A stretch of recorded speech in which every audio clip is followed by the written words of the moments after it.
The committee of the whole will remain at recess until we establish a quorum.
Committee of Whole is back in order.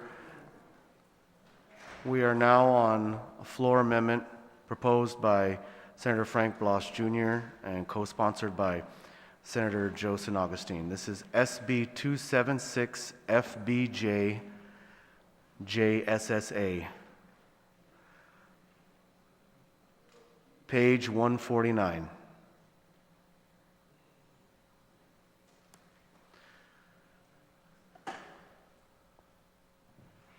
This is page 149 to add a new section to Chapter 12 of the bill.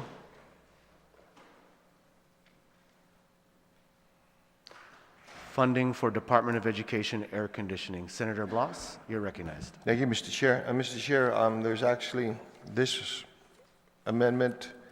There is also another amendment that would go with this indirectly. But I think to understand the full breadth of this, of both these amendments, I request the presence of GDOE officials to be able to discuss this even further and to discuss how we got to this point. And this is for the edification and for the understanding of my colleagues and the public as that is going to happen too. I've got some documents, some supporting documents to be able to distribute to our colleagues. So at this time, I request for the education officials to be brought into the Committee of the Whole to be able to discuss this matter even further. Thank you, Senator Blas. Is that a motion? Yes, sir. There's a motion to allow the officials from the Guam Department of Education to come before the Committee of the Whole. Are there any objections to that motion? Seeing none, motion carries. So we will have to take a short recess until we can get... Thank you, Mr. Chair. Can I Madam move Speaker, that you're we recognized. continue with the other amendments while we are waiting for them? I suggest the same as well, Mr. Chair. Okay, let's take a short recess while we reorder the amendments.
Okay, we are back from recess. The next amendment is SB 276 CMD/JSSA, page 149.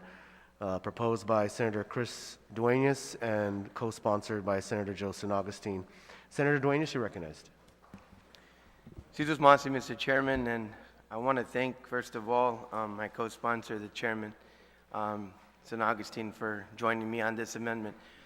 Mr. Chair, last year, this body also started to, reach out and assist the Guam Fishermen's Co-op by providing, in the same provisions, really, $100,000 for the purposes of the Fishermen's Co-op to be able to sustain themselves through the pandemic, and also through the fact that there have been many efforts dating back many administrations, and even currently, of course, to rebuild the co-op.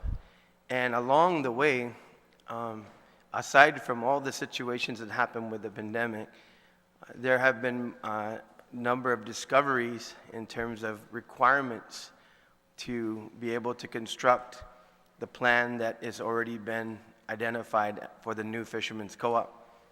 As you might know, recently, ground was just broken on the $1 million seawall. That was one of the requirements that initially wasn't, really identified necessarily for the co-op, but for expansion of, the Gotnam Marina. But as they started to do the engineering and started to prepare for the foundation, it was realized that, it would need to come first in order to support the proposed new building. As a matter of fact, it was re-engineered, at least location-wise, also to be pulled back a little bit more away from the seawall so that the foundation would be structurally sound. I say all this to say basically that last year, that $100,000 was just immensely meaningful. Manny Duenas, the co-op president, and the board tells me that they might not even be open today if they didn't have that funding. And so the engineering changes, the Port Authority coming forward and identifying that $1 million for the seawall, the reconfiguration of where the co-op now will be, the footprint will be placed. And then also, once again, I want to thank members of this body, the speaker and others who attended a public hearing on a substantive resolution that went to Washington, D.C., that ended up resulting in the final $3 million to possibly do the entire plan for the co-op. And the GITA, of course, still has, I believe, over $3 million that's been set aside since years ago. Former Speaker Ben, actually, was the one who initiated those efforts. And so, really, this has been all hands on deck, no pun intended, for the Fishermen's Co-op. And it's just taken time because of so many unforeseen circumstances. So, pandemic-related issues, other things with engineering, they're in the final stages of being able to now do the transition over to the temporary facility so that they can demolish the current facility, and then that becomes part of that whole uplands renovation prior to the actual start of the foundation.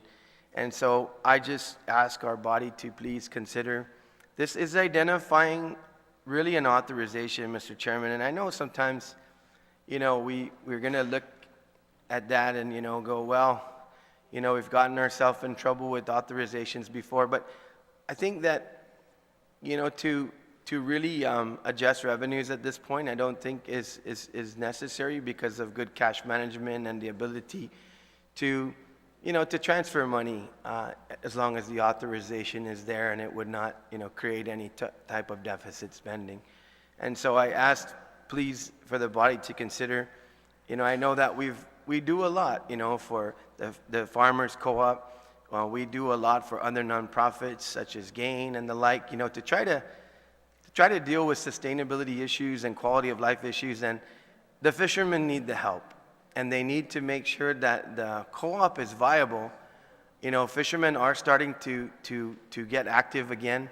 Younger generations have come up. I know Manny mentioned during the groundbreaking on the seawall that, a lot of fishermen that are traditional fishermen that, would bring in the traditional thousands of pounds per month of fish, are tired and they're not fishing at the rates that they used to.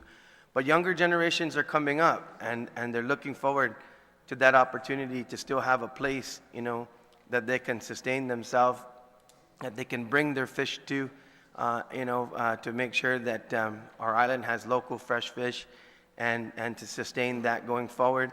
And also, it's just it's a great convenience for their fueling. It keeps the whole area sanitary, because there will be a new fuel port put in, along with all the environmental mitigations when that co-op's built. So I just think it's absolutely imperative that we keep this small nonprofit organization, alive for future generations.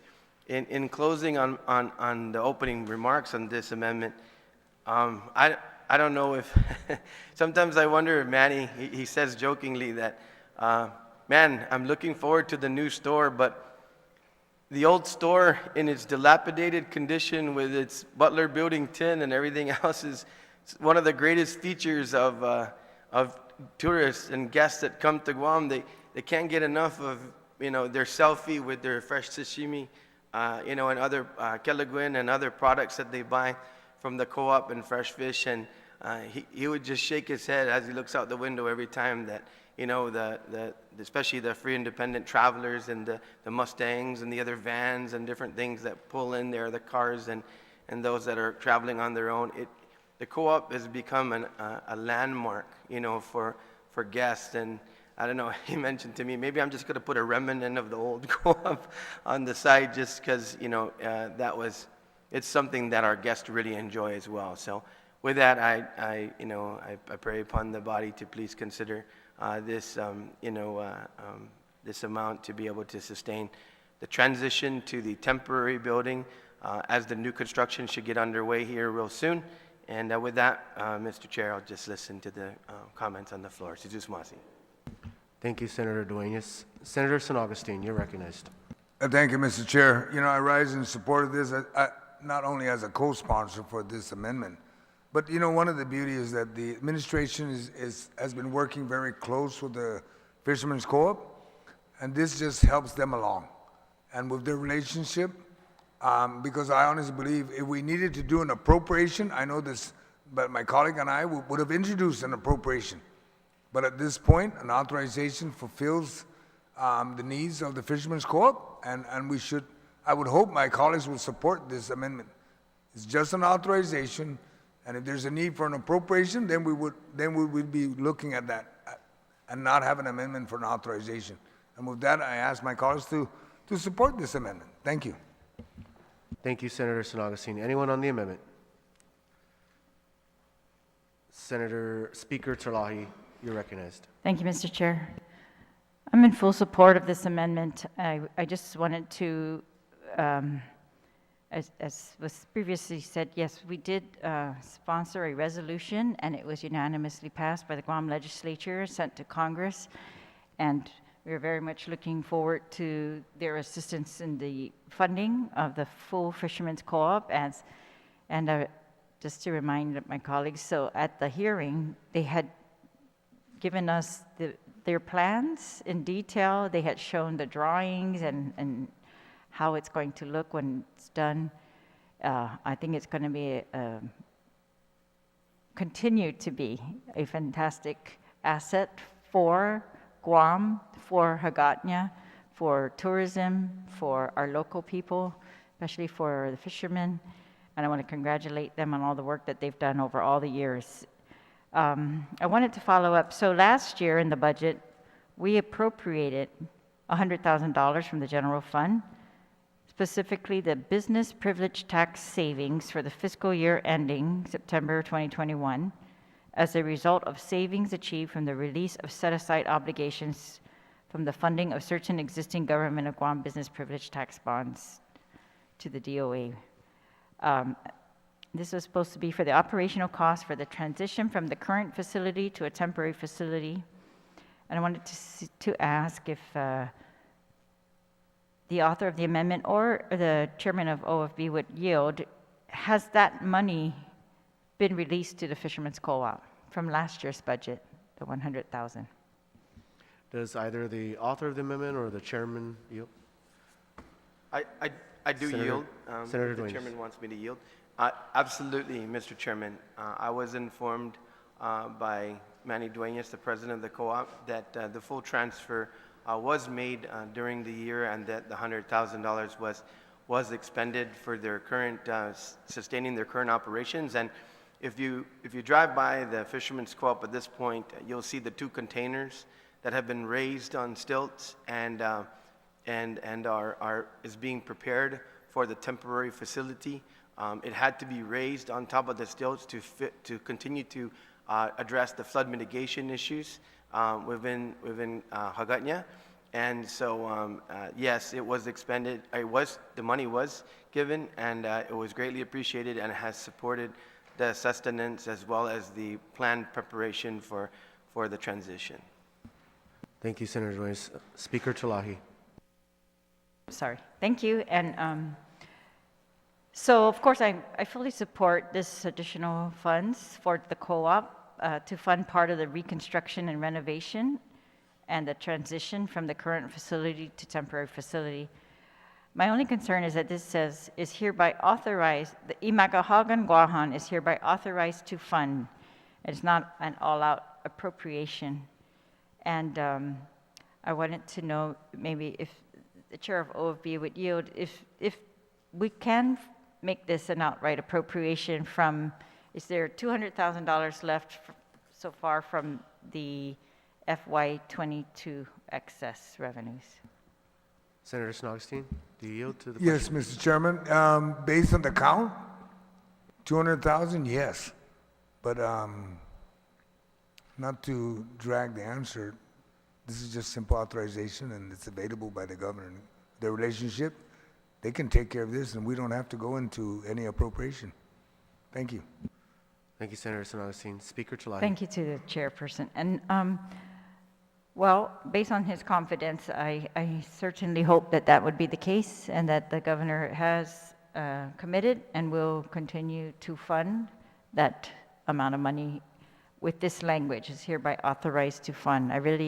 I'm not familiar with that language and I may be less confident, but if the author of the amendment is confident, then we fully support the co-op. Sizos Masi. Thank you, Speaker Talahi. Senator Torres.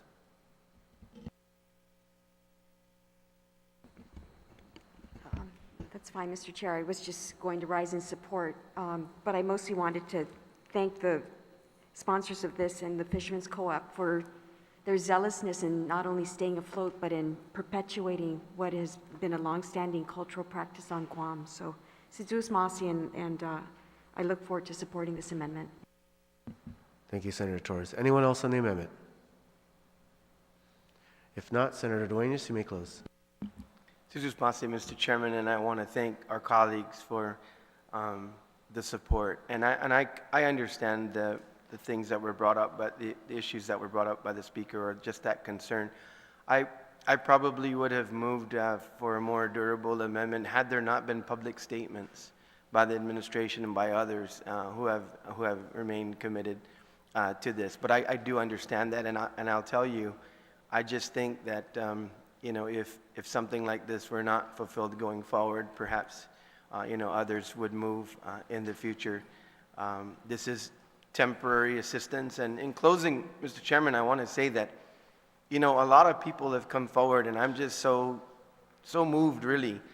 On the campaign trail during this term, in an effort to run for office again, I've met several contractors, and they have told me they are ready, and the Guam Contractors Association, some of their membership are ready to come and volunteer and assist the co-op on the transfer. Anything that needs to be done, and I was just really, moved by that, and I said, wow, what a great thing, to have contractors that say, let us know what you need, we'll bring out equipment, we'll bring out manpower. And so I think in closing, this is just a way for the government, to match that.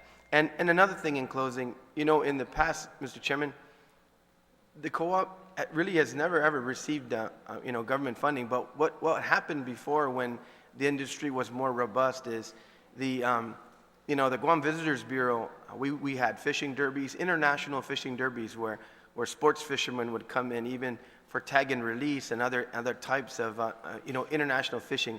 We want to get back there, Mr. Chairman. But that's what they survived off before a lot of times, was generous donations from GVB and those accounts, because we sold Guam as a place to come and have an international fishing tournament, because we have the beautiful waters and big game. So with that, Mr. Chairman, I just wanted to add a few more things, and I thank this body for its thoughtfulness on this amendment. Jesus Masi. Thank you, Senator Duenas. On the amendment, are there any objections? Seeing none, motion carries. We are now on SB 276 ALS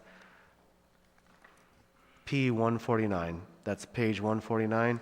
Continuing appropriation authorization for education, proposed by Senator Amanda Shelton. You are recognized.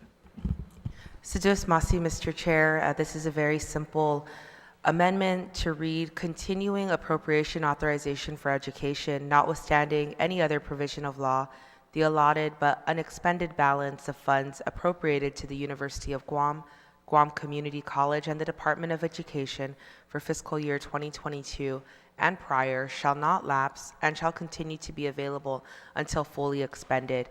As we all know, there have been many challenges over the last couple of years in the pandemic, and these are our educational institutions on island which have been working very diligently to continue providing education to our children, and have also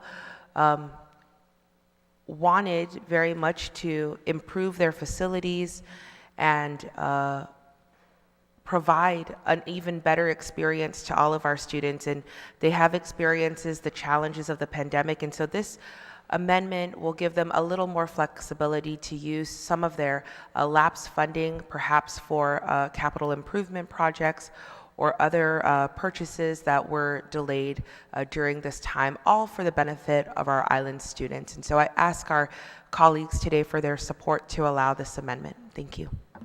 Thank you, Senator Shelton. Senator San Augustine. Thank you, Mr. Chair. You know, I rise in support of this amendment as alumni, or correction, as a student of the Public Education, Department of Education, graduate of JFK, and also a graduate of the first Guam Police Psycho at Guam Community College. I support this amendment. But I have an amendment that's been processed, and it's only just to ask that it shall not lapse, or it shall not lapse and shall continue to be available, but the funds for 22 be expended in 23. That's how the amendment is in so many words. So in other words, so we don't just keep continuing every year, just asking for a continue. No, finish it off, and then we start the year a lot better, or we'll know where they're at then. All right, so if we can take a 15-second or a 1-minute recess just so they can process that amendment, and my colleagues have that? We'll take a moment's recess while we pass out the amendment to the amendment. Thank you.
Okay, at this time, I believe the amendment to the amendment should have been uploaded and passed out. Senator San Augustine, on your amendment to the amendment, you're recognized.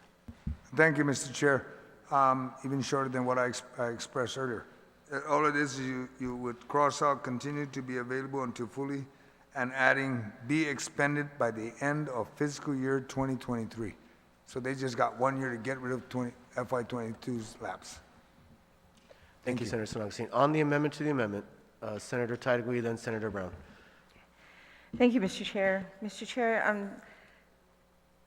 I've been very reluctant about having any kind of lapses go over to the agencies. If they're not able to utilize it, it should go back, revert back to the general fund and provide funding in areas that we weren't able to cover.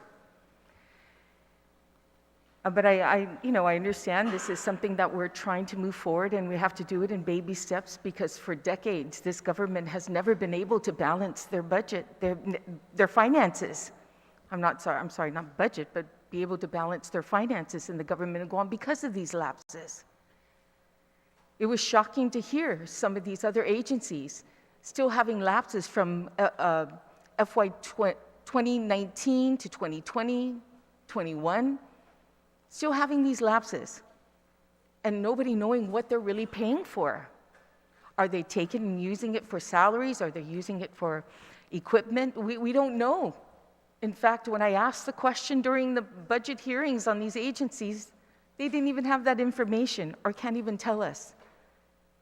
Some agencies, Mr. Chair, didn't even realize they had funding in the reserve. They were already sending us letters notifying us that they're utilizing the current FY fiscal year budget to pay for prior year obligations. And then when we brought it to their attention, excuse me, but if you look at the reports, you do have funding in there. We have to start being more fiscally responsible, and accountability is key. We have to stop these lapses being utilized from these agencies. I mean, if they can't spend it, then maybe they don't need it. And if they're going to use the excuse of procurement process, I'm pretty sure these, the employees that have been there long enough realize that they have to start the process sooner than later. Yeah, I think, Mr. Chair, you even brought that comment up that I brought to you. You snooze, you lose. But we can't keep holding the hands of these agencies and sit there and encourage them to spend the money that we appropriated to them. That's ironic. Spend that money we gave you. So now they need to be more accountable and responsible. And most especially, be able for us to balance our finances in the government in Guam. And this is probably something we heard from DOA as well. On many occasions, it's difficult for them to balance their finances with all this excess revenue that is from agencies that they still have funding and they don't know where it's going. So I don't object to this amendment because it's starting in baby steps, getting these agencies to realize that this is not going to happen anymore. If you can't utilize that funding, then it should go back to the general fund because there are other agencies that were not able to get some funding to use for their agencies where they can spend it right away. So I appreciate the amendment, but still, I thought we were going to begin this no more lapses for agencies to utilize their lapses. But I again, thank you, Mr. Chair, for the opportunity to state my concerns. Thank you. Thank you, Senator Titlegy. Senator Brown. Thank you very much, Mr. Chairman. I do support this amendment that's been brought forth by our finance chair, and I just want to add, I think it's important, and granted, I mean, we have been through challenges, department and agencies have been through challenges, But I agree also with the previous speaker, Senator Tello, with regards to the accounting of how these funds are being spent, because at least in the old legislature I used to be in, this was not a standard for government agencies on an annual basis to have such continuing language with regards to their budget. And I don't know if we should add an amendment, maybe if I can ask the finance chair, the sponsor of this amendment, if his committee has any direct accounting or reporting of these government agencies that we're authorizing continuing appropriations, with how much, what are the amounts that are left in their accounts, and what are these funds being expended on, so we know. So certainly the questions that Senator Tello had just asked, I think it would be important for us, and certainly the public, to know how these monies that we're allowing them to still hold on to are being expended. That's the only question that I would have. If we have a reporting requirement, if not, perhaps we should further amend this and add a reporting requirement of current amounts available, then also report on how they're intending to use or spend those funds, because that was not envisioned at the time of the original appropriation. So I just want to inquire of our finance chair if he could respond to that question. Senator Augustine? If I understand, to create maybe a mechanism so that we start monitoring so we don't have any lapses. I'm in full support of that. I wasn't anticipating any more continuing appropriation, but unfortunately in 22 today, we don't know what they could lapse until the year is pretty much at the end. And that's why I support the continuing for these two agencies, education. Otherwise, I agree with what my colleague brought up. Maybe we can put it on, and maybe we can pass a bill that says if you don't use it, you lose it. Get her done or move on. And that would make sense. But right now, I'd have to, that's why I put in the amendment.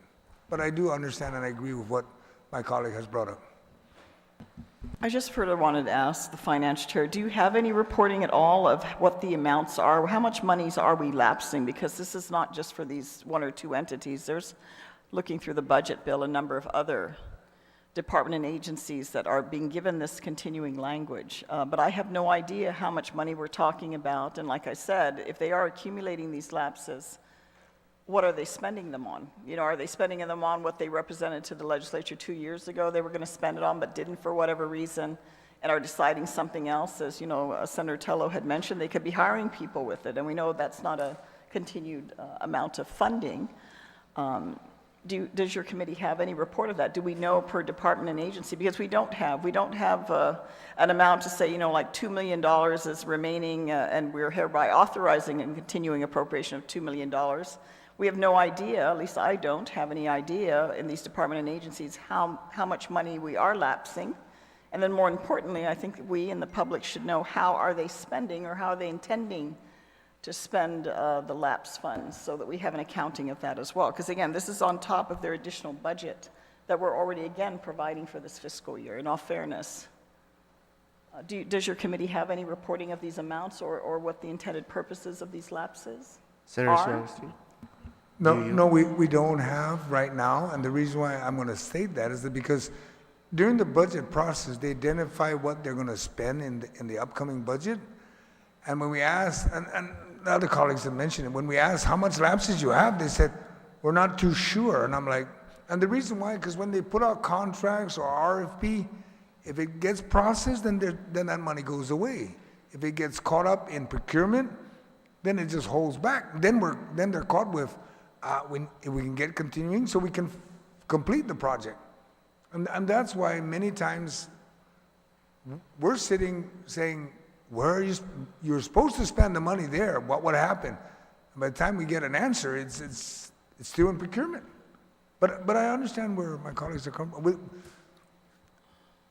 We can't identify it up front, and during the earlier, in the beginning of our budget, DOA and BBMR stated that on many occasions, that money doesn't exist, and they have to spend it, and when they finally get into their current budget year, we have to always remember, my colleagues, is that money rolls over. When we say they lapse, it's because of what they're doing. But technically, all funds roll over every year and it's cumulative. And that's how we've been managing, and that's how it's managed today. So I don't know if I answered it, and maybe we can figure out a way how we can fix it, so we can force the agency to start reporting. Maybe that's what we need, is to ask them to report to the legislature exactly, other than the Office of Finance and Budget, but exactly what are they doing with the money they have? And what are they using, what money are they using? Are they using their labs or are they using their current? And if they say they're not using their labs, then we need to cut that off from any continuing appropriation. If you're not using labs, then maybe at that point, that's when we need to intervene and says, no, you're not using labs, you're using current, then we need to de-appropriate and move that access to that funding. So we don't just continue dragging this on. Senator Brown? If we can just have a few minutes, maybe we can confer and come up with language. Because again, I understand, the circumstance that's been relayed by the sponsor, the original sponsor of the original amendment, for the need for the continuing appropriation. But as I mentioned, I think in all fairness, the other side of that coin is we should have an accounting. I mean, if eventually whatever they're going to procure got procured, then all they have to do is report, Project X got procured and the money was expended in this amount, or whatever it is. Just so that we have a public accounting of the additional funds that we're allowing them to hold on to. And probably we should make this a requirement for any and all, including the Guam Legislature, any and all lapses that are being carried over, so that, like I said, at the end of the day, there's just a public accounting of that money and a report, and maybe we can determine what's a reasonable period from here. Do we give them 2-3 months, and then, a recorder, they report it until it's fully expended or something like that. Maybe we can work on agreeable language. We'll take Thank a you, Mr. moment's Chairman. recess.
Again. Okay, Senator Brown, you're recognized. Thank you very much, Mr. Chair. We did confer on amendment language, and we've determined we're going to put it in the next chapter to be a catch-all for all the continuing appropriations that are being authorized in different sections of our Budget Act. Thank you. Thank you, Senator Brown. On the amendment to the amendment. If there's no one else, Senator San Augustine, you may close the amendment to amendment. If not, are there any objections? Are there any objections to the amendment to the amendment? Seeing none, motion carries. On the amendment as amended, anyone on the amendment as amended? If not, Senator Shelton, you may close. Thank you very much, Mr. Chair. I want to thank the chair for his compromise amendment to this amendment.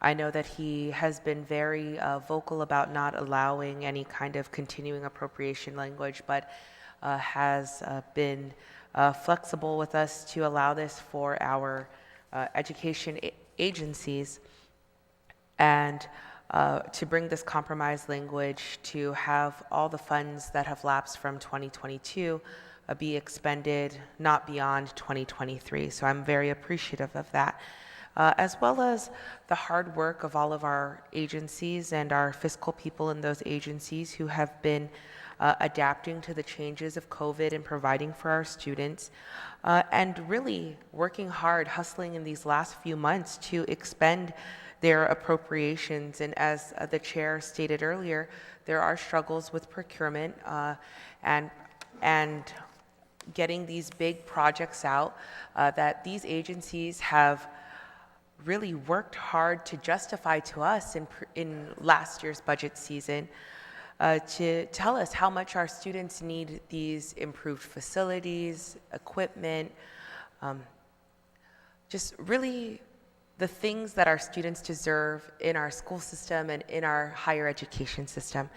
And so as hard as these folks in our different agencies have been working, there are realities that are beyond our control, beyond their control. And so this, again, gives a little flexibility to them. And I think all of our colleagues here today for seeing that and for allowing us to move this amendment forward to provide them with that support. So Dios Masi, Mr. Chair. Thank you, Senator Shelton. On the amendment as amended, are there any objections? Seeing none, motion carries.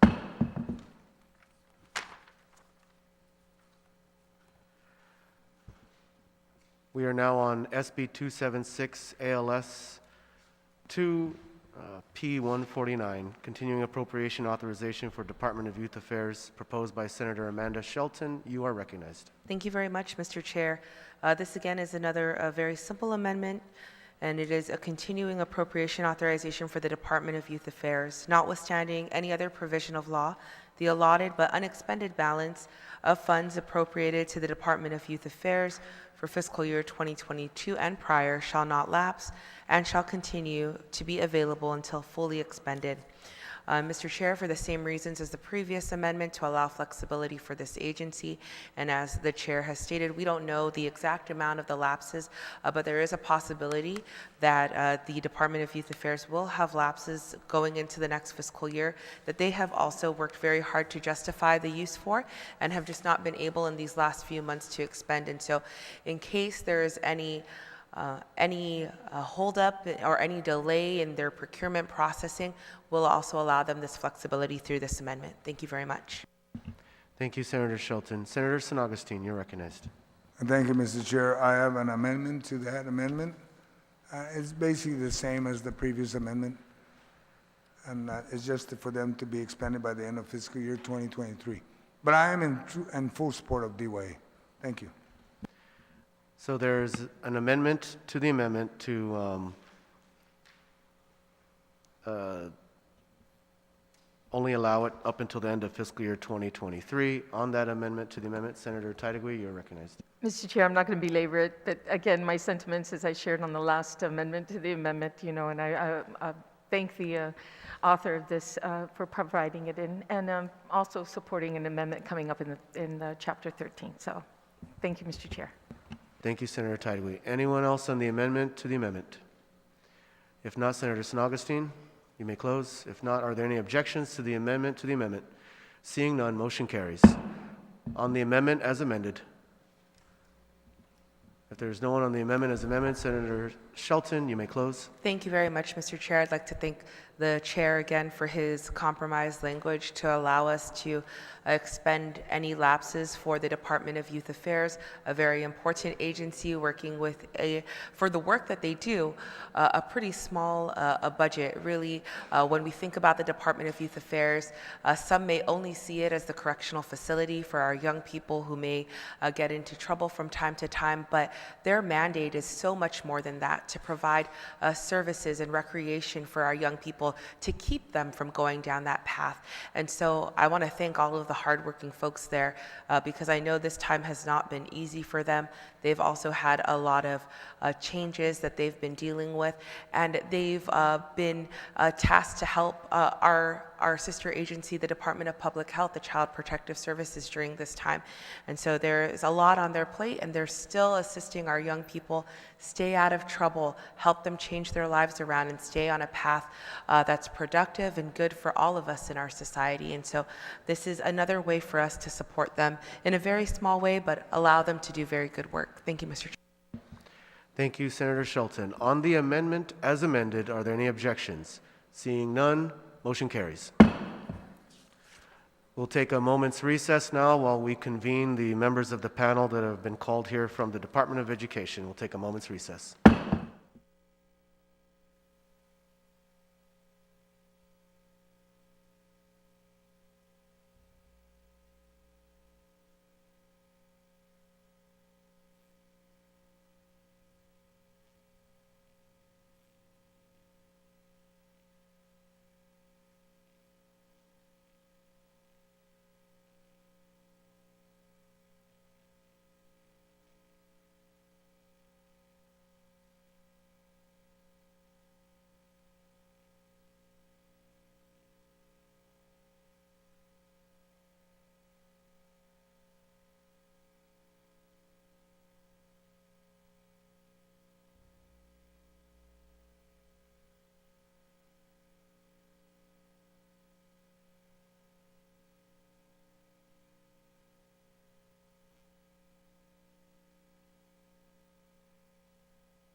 Okay, we are back from the short recess. We have members from the Department of Education with us, starting with the acting superintendent. Please introduce yourselves for the record.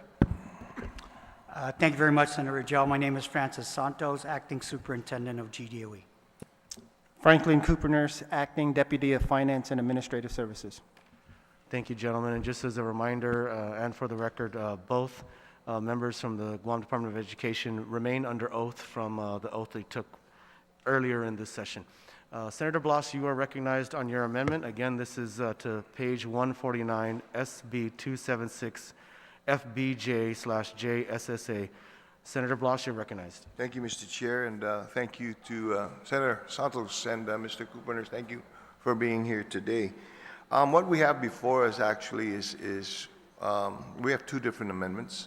Of course, I'll focus first on the first one on the funding for the air conditioning, but then we also have basically another amendment, and might as well be able to, for lack of a better term, kill two birds with one stone while you're here and not, not have you come down. And this is relative to the adoption of the pay scale. So I'll go with the first one. I'm sure that you're quite aware that in Public Law 3654, which basically provides you the the authority to go ahead and move ahead on a compensation pay study for the teachers and for the staff of the GDOE, that there was an appropriation of $100,000 that was provided. Mr. Cooper Nurse, I know that you had testified last week with regard to that funding. For the purposes of this amendment, can you go ahead and tell us what has happened or where is that $100,000 now? So that $100,000, again, was appropriated, you're right, Senator, through Public Law 36-54. We received upwards of $90,000, and that money hasn't been expended on any teacher pay study. Okay, so the money is still basically in your account, and so is there an understanding that there's also another $10,000 that DOA, Department of Administration, has that should be forwarded to you guys? Yes, that's my understanding. Okay, thank you very much. Now, what this amendment provides is the opportunity to redirect that money. But before we do this, you didn't expend any of that money. It wasn't necessary. How did you, were you able to conduct that study? Again, for the purposes of GDOE standpoint, the study, our HR division headed its own internal reviews, but worked directly with DOA. For the time being, we did the pay implementation on the pay differential based on that recommendation. Okay, so based on that, then there's really no necessity or need to be able to hold that $100,000 for a study because it's already been conducted. Correct. Okay, so what this amendment will be able to provide you is to reprogram that money from that account for the pay study to one of the concerns that was brought up last week too is and I recognize that you may have some issues with air conditioning, whether it be the procurement or whether it be the maintenance. And so what this amendment proposes is the ability for you to be able to use that money now, directed so that you can be put into that account for the purposes of purchasing, maintaining, or repairing air cons. You have a problem with that? Mr. Senator Santos? We never have a problem when they're giving money, Senator Blas. I'll take any penny that you can give to GDOE. But I will remind, the esteemed body here that the current proceeds that we have for our entire CIP project specific to air conditioning is coming from ARP.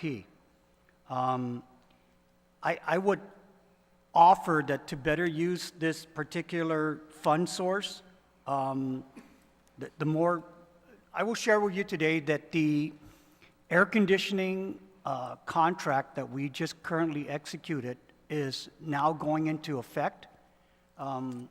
We reached out to our principals to redress or relook at their priority needs within the classrooms, and now it's even more specific to the cafeterias to at least provide for proper air conditioning in these respective rooms inside the school. So if you were to ask me right now, Senator Blas, I will redirect and ask that this money actually goes to plumbing on a more immediate need, because some of our challenges right now is just, the immediate needs of a bathroom, fixtures that need to be taken care of within our cafeterias. And it's a daily challenge, Senator. So if you wanted to ask every item in GOD is a priority.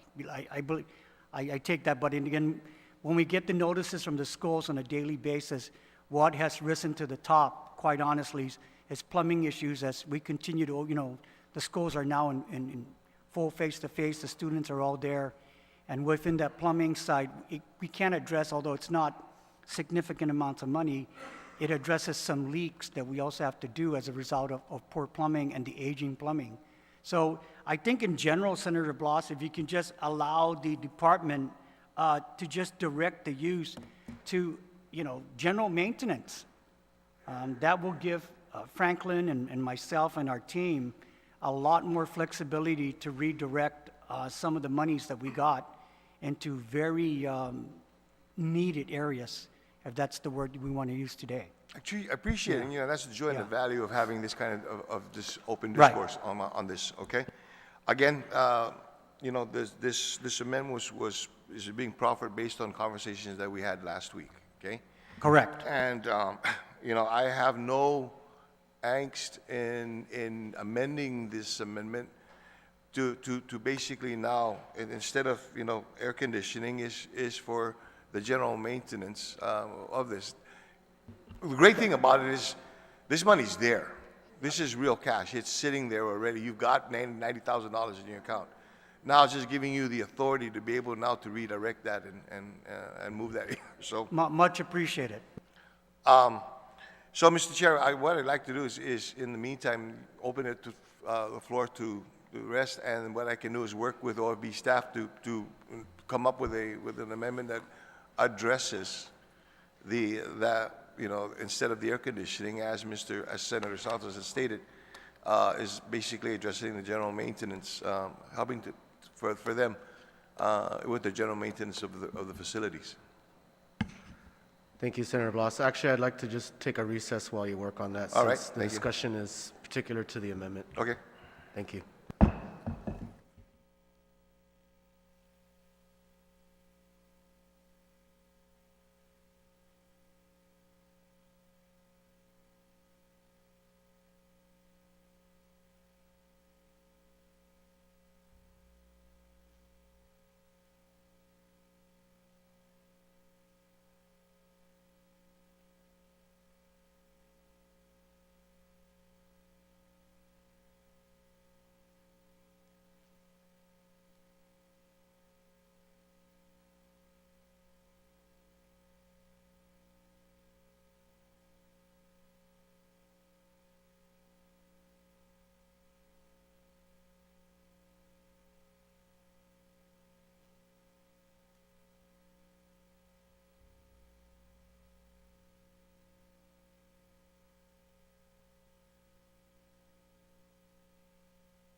Ready?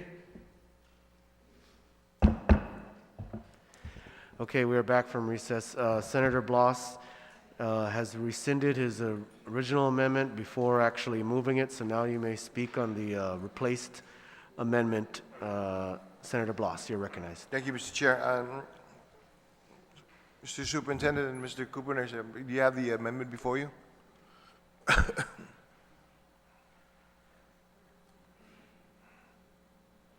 Yes, we do. Okay, so based on the conversation that we had, it was amended instead of to read for the purchase, repair, and maintenance of air conditioning, that you can use this now for the maintenance and repair of Guam of GDOE facilities. I think for the purposes of what you want, keep the language broad enough so that you know, you can use it as you had stated in many different facets, not just the plumbing, but in other areas. Any problem with that? No, Senator. Okay, thank you. Thank you, Mr. Chair. Thank you, Senator Bloss. So this is the replaced amendment that you are moving, correct? Yes, sir.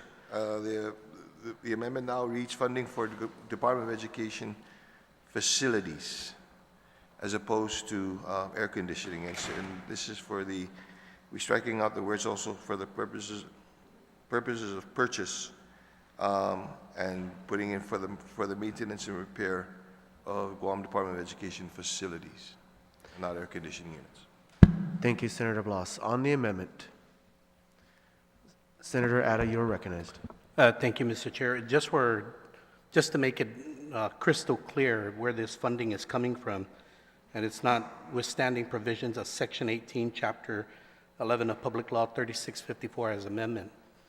And this section is education, classification, compensation, and benefits study. The sum of $100,000 shall be allocated from the general fund appropriation in Section 1 of Part 1 of Chapter 2 for the sole purpose of funding an educator classification, compensation, and benefits study to adjust classified and unclassified educator compensation and classification in FY2022 to be submitted to Imagahagan Guahan. The final implementable plan to adjust compensation, classification, and benefits shall be submitted by Imagahagan Guahan to the Speaker of the Legislature of Guam no later than September 30, 2022. The implementation of the salary increase due to said plan shall be effective in June 30, 2023, after receipt of the plan by the Speaker of the Legislature in Guahan unless disapproved or amended, so that the public knows exactly where this funding is coming from. We just want to make sure that they no longer needed the money for that compensation and benefits study. And that's correct, Mr. Cooper Nurse, Superintendent? You no longer need it, right? Yes, that's correct. Okay, thank you. Thank you, Mr. Chair. Thank you, Senator Atta. On the amendment. There's no one else on the... Senator Perez. Thank you, Mr. Chair, and good afternoon to the Superintendent and Franklin Cooper Nurse, Assistant Superintendent. So I guess I'm really happy that you're redirecting the funds and that you have succeeded in getting a contract for the air conditioning units in the Department of Education. But I guess the question I have is, in regards to the maintenance, is there a process in place where staff at the different schools can express any kind of, I guess, grievances with the contractual work? Is there like a easy platform where you can get feedback from the staffing? The answer is yes, Senator Perez. I'll give you a good example. Our grass cutting contract, the final approval comes from the principal. So the principal has a checklist and basically provides comments, either acceptable or non-acceptable. And If the principal feels that it did not meet the needs of how she feels it should be cut, we do not pay. So And then there is a system in place. Okay, great. And as far as like individual, like teachers, are you open to receiving any kind of feedback? Because, you know, for instance, you know, plumbing, janitorial services, you know, all of these things, air conditioning. Is there a procedure for all staff to be able to express any kind of feedback regarding Well, the performance? Feedback as in telling us what's wrong, or Yes, when the work, exactly. there is no shortage of how to get information from GDOE staff. Okay, and who You would, have every social media, I publish my number. okay, We get it daily. So that's why I was very grateful with this amendment to give us the flexibility to direct funds where we really need it on almost a daily basis. So there's, the process actually is, you know, you go to your principal. The teacher, for example, will have an issue in the classroom, go to the principal or the staff there and, you know, recognize what the needs are, the problem, and it gets, you know, up, makes its way up to TGen if you want to use our office. And the first line actually are the deputy superintendents, either Erica or Jess. And then they address the issue, and then we, if it needs to come further up the line, then we will be told. But believe me, on a daily basis, there's no shortage of information being shared about what's going on in the schools. okay. And so you're open to hearing directly from the staff? Absolutely. Okay. And who is the point person? Who would be the first person, I guess, the point person in this regard? Would it be you or deputy? Well, we're pretty much all in the same chats. So if a message goes through, it's shared conveniently to all of us. We have separate ones where, for example, we have a emergency chat. So anything that starts first thing in the morning with the schools, it's shared between everybody. And the typical chain, the chain of command that we have is the deputy superintendents will address either the school issue or an operations issue. If it's maintenance, it gets, you know, some of it is pushed to either Franklin, but I see them all, Senator. Yeah, I know you're very hard at work, and so thank you so much. Thank you. But yeah, if there's like more of a system in place, you know, more of a framework. So let me break it down. There's a couple of ways that from the school sites that we can hear from any lapses in performance from a contractor or any deficiencies at the school level. Within the school level, we run the system of Munis. It's able to capture work orders, which teachers or anyone at the school site can place an order to our facilities unit saying this is an issue at the school. That's internally. In terms of contract performance, the first line, as you asked the question, is if anyone in the school site sees any issue with contract performance, that should be directly brought to the administrator's attention. Every week, Deputy Erica Cruz runs a administrative meeting. Facilities and maintenance is a line item for that discussion. The administrators bring up any of the critical needs in that area. That gets to our facilities maintenance manager, myself, and Francis, and then we take a proactive stance in addressing those. Outside of that, we do have daily chats, as our superintendent noted, that we keep an eye on for anything that needs the rapid response attention from our team. So you have something internally as a mechanism and a system of placing work order tickets to our units, and then something externally as we monitor contracts, and then that flow of communication upwards. And again, there's weekly meetings where any administrator can bring something to the attention of management, but there's also the direct communication with the chats that keep us, you know, on the daily, what's a rapid response need and critical need at the school. Okay, thank you for that. But I also would like to maybe encourage more of the communication to the ones that put in the complaint, right? So I think it's not getting to the teachers necessarily. I know maybe there's a lot of good communication between the administrators, right, and central. But what I'm hearing is that there's the communication. There's a gap in communication to the individual staff. So if there's a way to address that. Will do. Thank you. Yeah. Sanchez Masi. Thank you, Senator Perez. On the amendment,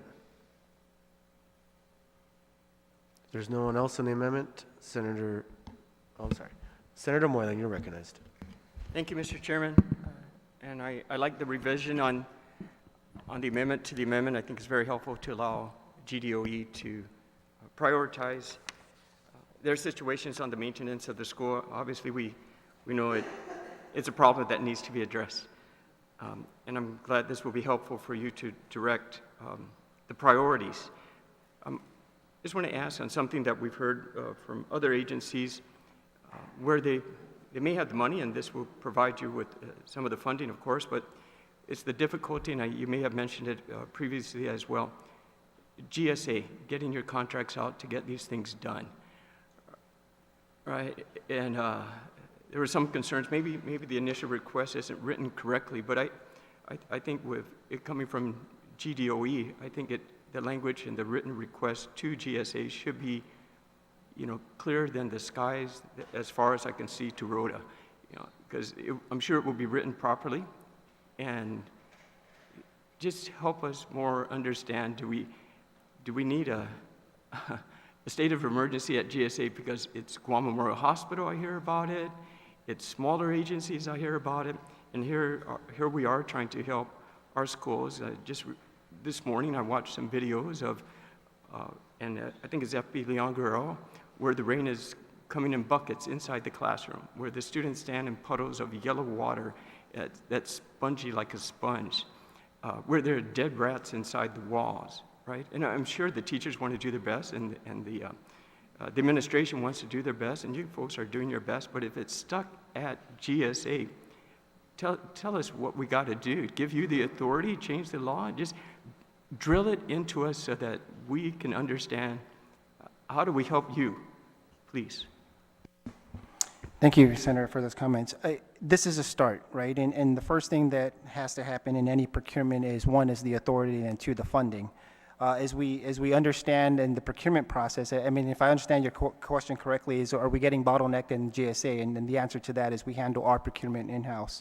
So our procurement office, like many, we're bound by the rules. It goes through a very detailed process. We have internal bottleneckings in our own system placed on the magnitude of running a $250 million school system with really deteriorating facilities. So yes, there's challenges in the efficiency in processing and procurement based on how we process in the law, but then there's also challenges financially in getting the appropriations at the front end to make sure we can line up these procurements and plan for that in the upcoming year. So obviously the help here is the appropriation and giving us that dedicated source of funding so we can push it out. Line item this, get this in our procurement team's hands, and make sure that they're ready to go in terms of getting our equipment needs for facilities and maintenance.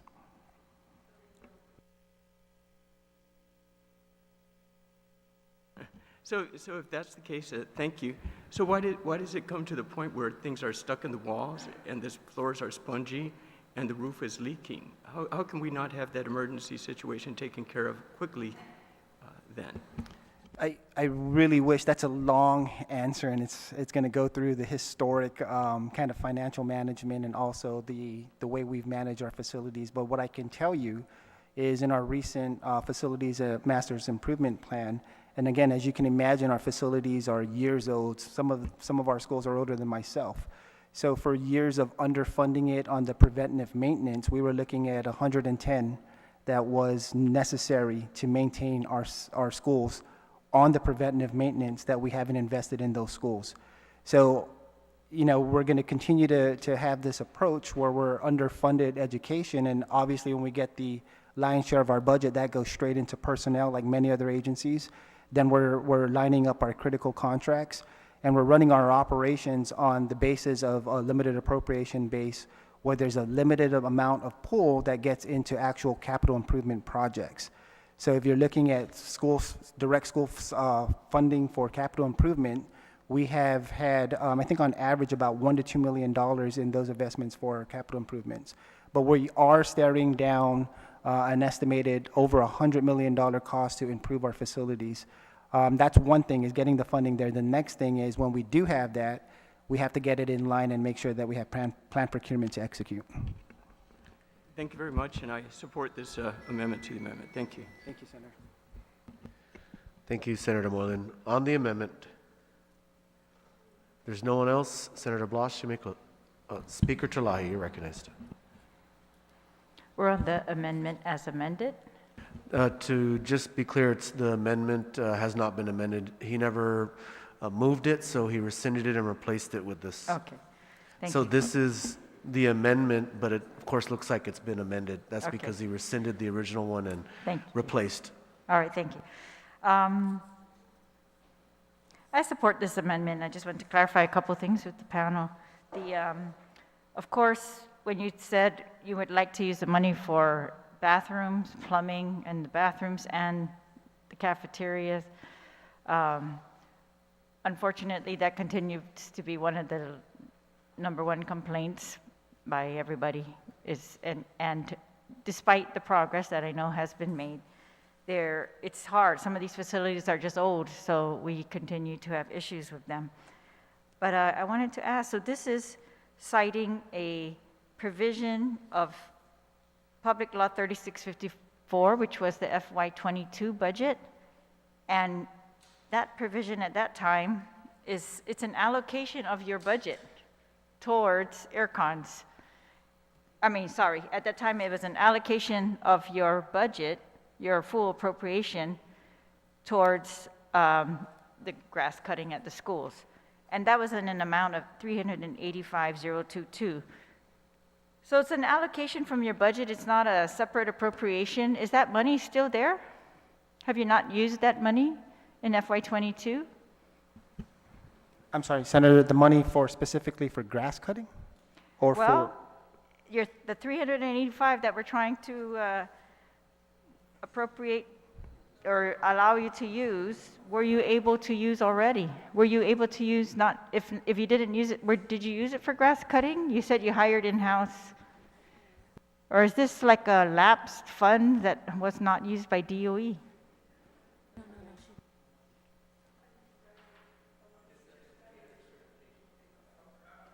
Huh? What are you talking about?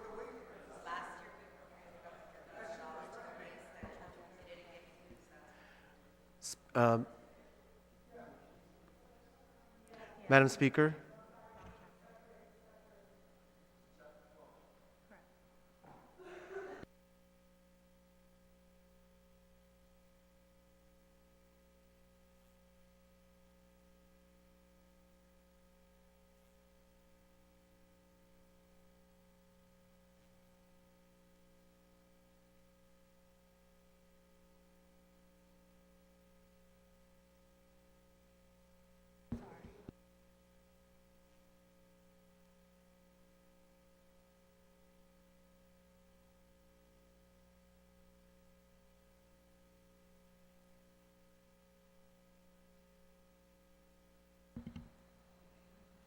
Madam Speaker, I think there was some confusion with regards to the chapter and the language.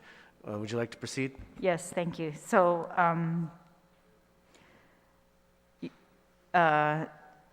you want to use this $100,000 additionally towards facilities, and you particularly mentioned bathrooms, and I just wanted to ask, what was your original plan for the bathrooms?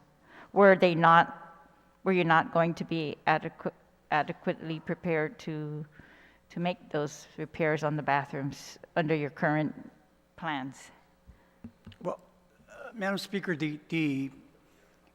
in the order of priority on our CIP projects that we have using ARP, it was air cons, and then canopies and walkways. Restrooms was the next category, so you're lining them up with 3 if you want to say it's a priority. We are still working with GPA, who's assisting us in this needs assessment, to come up with a plan for all our restrooms. So when I say what we're talking about today, it's the daily chats or daily images that are sent to us from any one of our 36 schools, that there's a problem within our facility, specifically to a restroom, for example.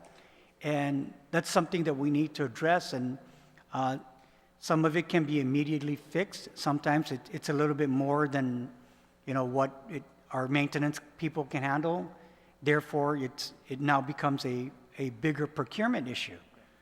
So what I'm saying, or our team is saying, is that these funds that you're talking or allocating here by Senator Blas, this will help. And they'll provide us some needed funding to address, multiple issues that we have out there. But again, we like I said earlier, we will accept and thank any amounts that are given to GDOE. And general maintenance is just one of the issues that we need to deal with. Okay, but just clarify, please. So you're saying you have a plan for facilities, including walkways are the #1 priority? No, we started with the air conditioning systems. Air cons? Yes, and the schools specifically. And we've just executed a contract, and we will execute our plan now. So next in line is canopies and walkways. Okay, then after that, it's restrooms. Okay. Yeah, and we So- go down the line. All right, and so for the restrooms, are you working on a contract for those now, or you're not? No, we're still in the needs assessment, Madam Needs Speaker. assessment, and Right. GPA, Guam Power Authority? Guam Power, we've worked hand in hand with GPA. This is something that the former superintendent asked my help specifically to get the assistance of the GPA professional engineering team. And, he said, hey, can you help us out on, the bigger issue for him at the time was the electrical issues that they were facing in the schools. And I said, you've come to the right people, we can help you. And since that relationship has started, Madam Speaker, it's now evolved into asking the professionals that GPA has to look at the other needs of GDOE.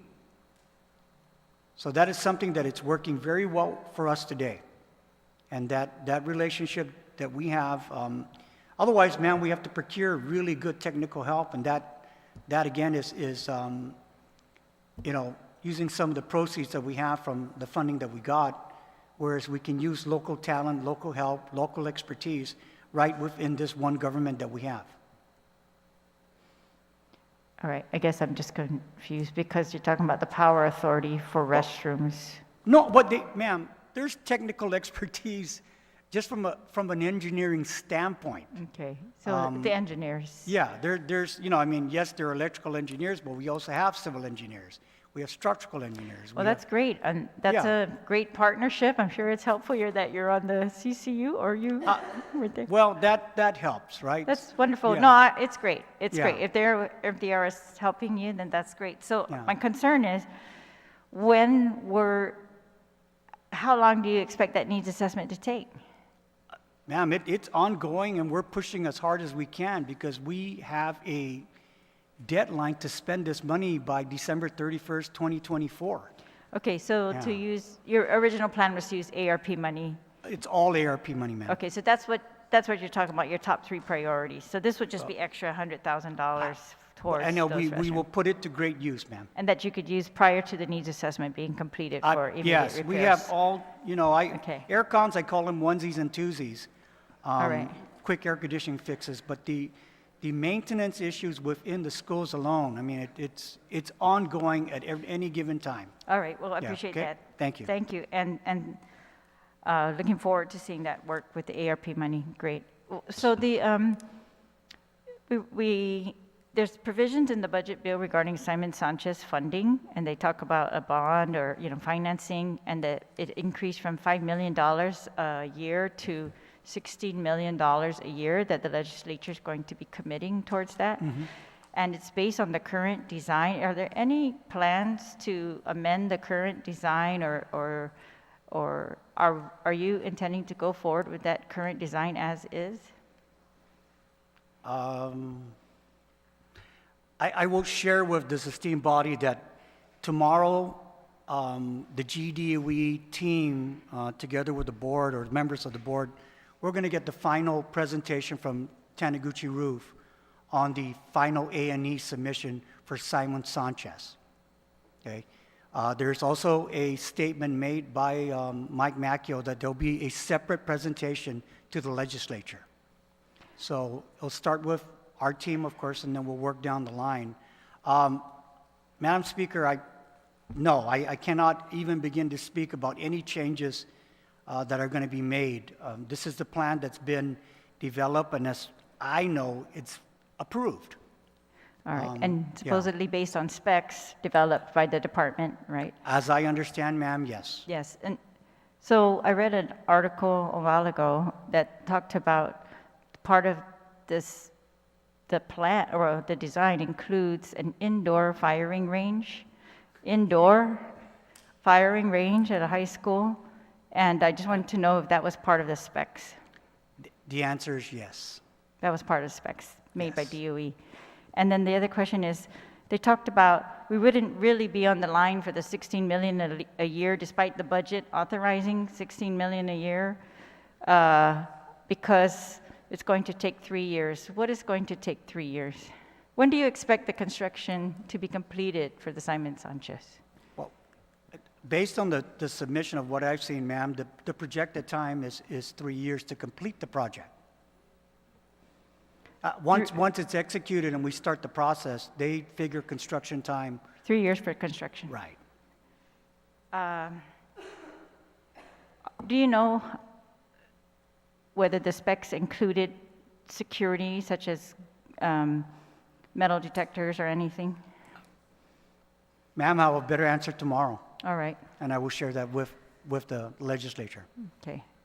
All right, I'm just concerned. I didn't catch that when it was originally announced that they were going to be including an indoor, we're going to build a building for a fire range for high school students, and I'm much more concerned about the security of the students, and I would put more resources into that to make sure that we do not have anything like they have in the States regarding shootings in the schools.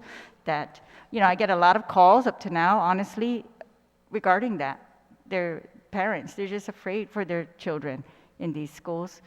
And I just want to make sure that those types of efforts are prioritized, that those are what we're putting our good money towards. So thank you. Thank you, Mr. Chair. Understood, Madam Speaker. Thank you, Speaker Terlahi. On the amendment, Senator San Augustine. Thank you, Mr. Chair. My colleagues, just wondering how we started with an amendment from Senator Blas and myself asking to use funds from a previous budget that was for wage study to move to initially air condition. Then, through the input of the Department of Education, we moved to general maintenance. Maybe for some of my colleagues that don't know what goes on in the Department of Education, in the high school level, there's called an ROTC program. There's called a competition program that they do. This is not the active duty Army or Marines or whatever branch service. They don't use live fire. It's not like what you find on the open range. So I just ask that we all support, my colleagues, we support this amendment, and we move forward from there. Thank you, Mr. Chair. Thank you, Senator San Augustine. On the amendment, if there's no one else, Senator Blas, you may close. If not, are there any objections to the amendment? Seeing none, motion carries. We are now on the next amendment by Senator Blas. It's again to page 149.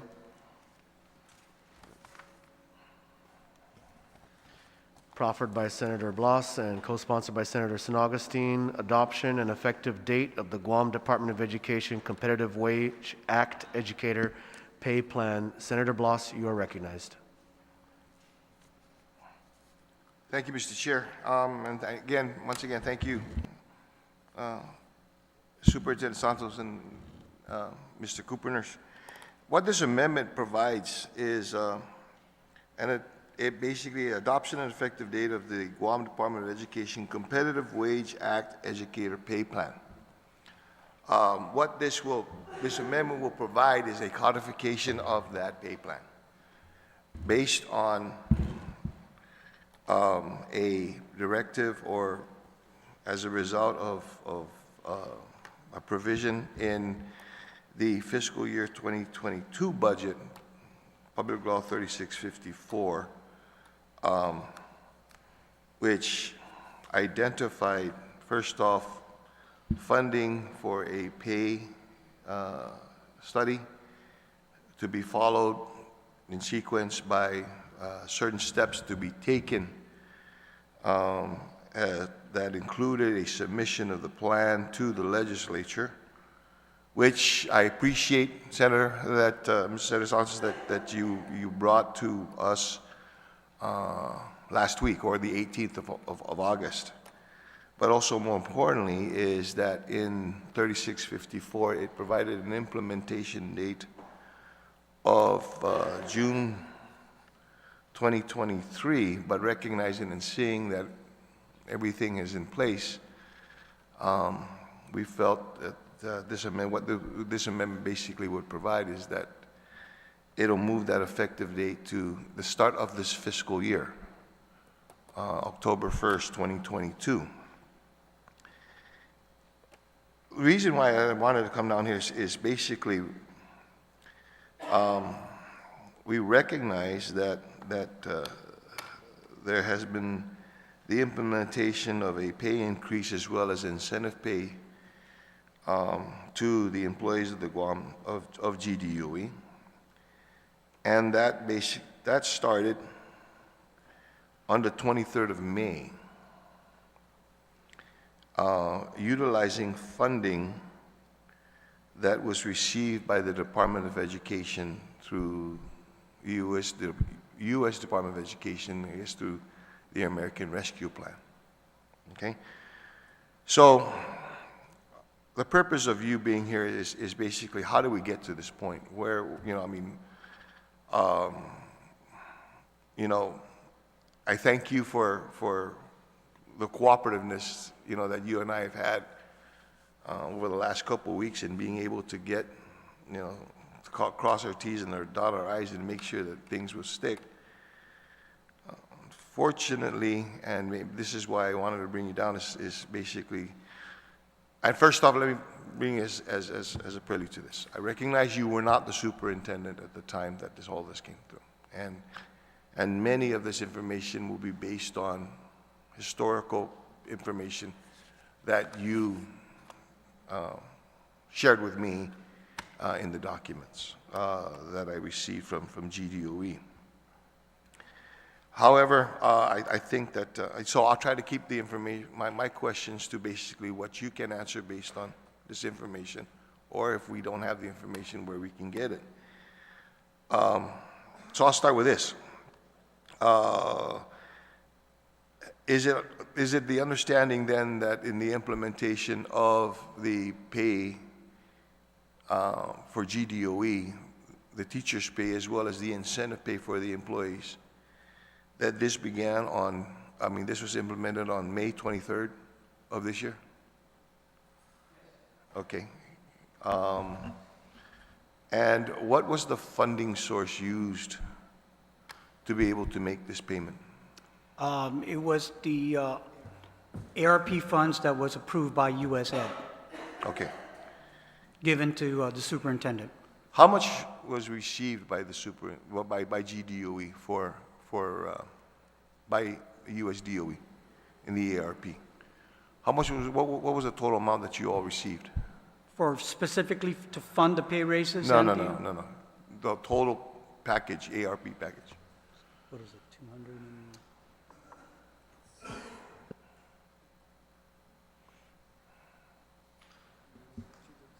Please hold on, Senator. We'll get that.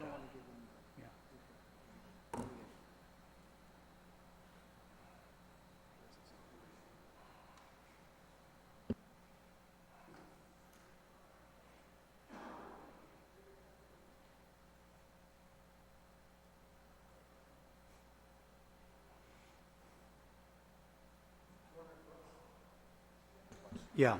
Safely, it's over 200 million. Over $200 million. Okay, and in the receipt of the well, first off, was that a competitive or was that just? No. Grant. It was a grant. Okay, so we didn't go in with a $400 million request and we got 200. So it was just okay. What was the justification of the reason, or the intended use as provided by US DOE when you got the money? Because I'm sure, I mean, recognizing and knowing how grants basically work, one of the things they are going to ask you for is, what are you going to use this money for? Well, I mean, this particular fund was, I don't like to use the word wide open, but it was almost like that. It was, certain costs were allowable, including funding pay raises, funding incentive pay, I understood, but what infrastructure. was the reason the GDOE used? What was the justification? They said, I'm sure you said, thank you for this money, this is what we're going to use it for. What was that? So there was several that we aligned the ARP funding towards. Again, as the superintendent said, the grant was given to us with really broad latitude on how we want to align it. So when we got the funds, there was the return to in-learn and in-person instruction. There was the improvement to facilities, and then there was there was a portion set out for staff and retention. So those were some of the line items that were included in part of the utilization of the ARP funds. Okay, if that were the case, and I thank you again, I've got these string of emails, that you GDOE had with US DOE. And in one of the emails, in several of the emails, it basically states that, first off, there was a request to reprogram monies from the ARP for the purposes of covering the competitive wage educators pay plan, to cover the incentive pay for the superintendent's retention initiative, and to expand and support automated employee tracking for all GDOE personnel impacted by the aforementioned unfunded mandate and initiative. So if that was initially part of your plan or part of the justification, why did GDOE request to amend then the implementation plan to now include this? I'm sorry, can you clarify again the last part of the question? If that was the original plan for You had just mentioned that, when you got the money from GDOE and you turned in basically, okay, this is what we intend to use for this money, that you said that part of your intention was, that you told them that part of your intention was to basically cover a pay plan and an incentive plan. Yet in your emails, you requested an amendment for the implementation plan to cover those areas. Which one is it? Correct. So on the amendment, and again, I have to qualify that I didn't request for the amendment. That was done by prior superintendent to seek approval. But as I understand it, the best way I can answer that question was there was a set aside for us to do just that, to try to offer some type of retention and look at enhancing our in-person, face-to-face, and look at how we can pay the instructors similar to other school districts. What we didn't have was a precise amount of what that number would be. So in terms of getting an amendment to a budget, as you can understand, when you formulate how you're going to use the funds, you want intent, but without placing that to a dollar value, that's what we were stuck at, I think, in the planning part of this, the utilization of the ARP. So what happened was when the mechanism was proffered to say this is what it was, we took some time to go through the process. Then we saw what the amount was, and that was going to come back to be something larger than that was a set aside for the personnel costs. Hence, we had to go back and ask for basically a reprogramming of those funds that were provided. Okay, and I'm referencing the May 17, 2022 email that you provided to me, and it was addressed to Aboko Call Diakit Remedine. I hope I am not slaughtering her name or his name. And it says here, first off, that you wanted to reprogram it. Okay, based on what, because it did not, if you go to what you've written, what was submitted here is what the money was to be intended to be used for, I can see why you have requested for an amendment to the implementation plan. That's it. You know, one of the things that caught my attention with this is that under the justification for the Competitive Wage Act Educators and Consular Pay Plan, that it was referenced to a $10.5 million shortfall as a result of unfunded Government of Guam mandate, Public Law 2836, and further amended by Public Law 2868. The pay plan will take effect on May 23, 2022. Now, here's where it starts to get really confusing because, you know, while you hear your justification says you're referencing a Public Law 28th, Guam Legislature Public Law, DOA in its plans references a 2014 law and the 2022 law.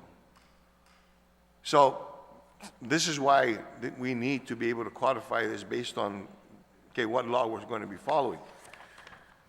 Are you familiar with Public Law 2836 or 2868?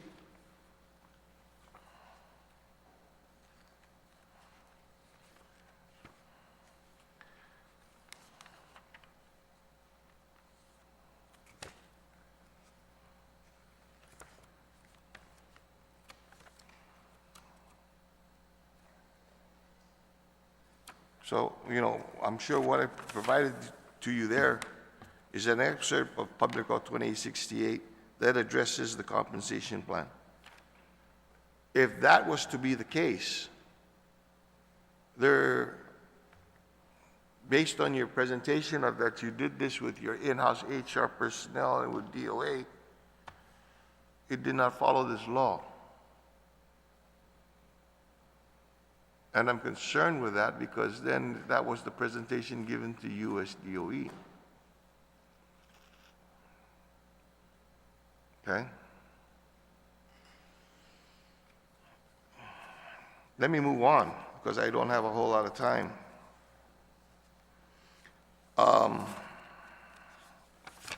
With regards to how much money did you ask to reprogram from the ARP funding?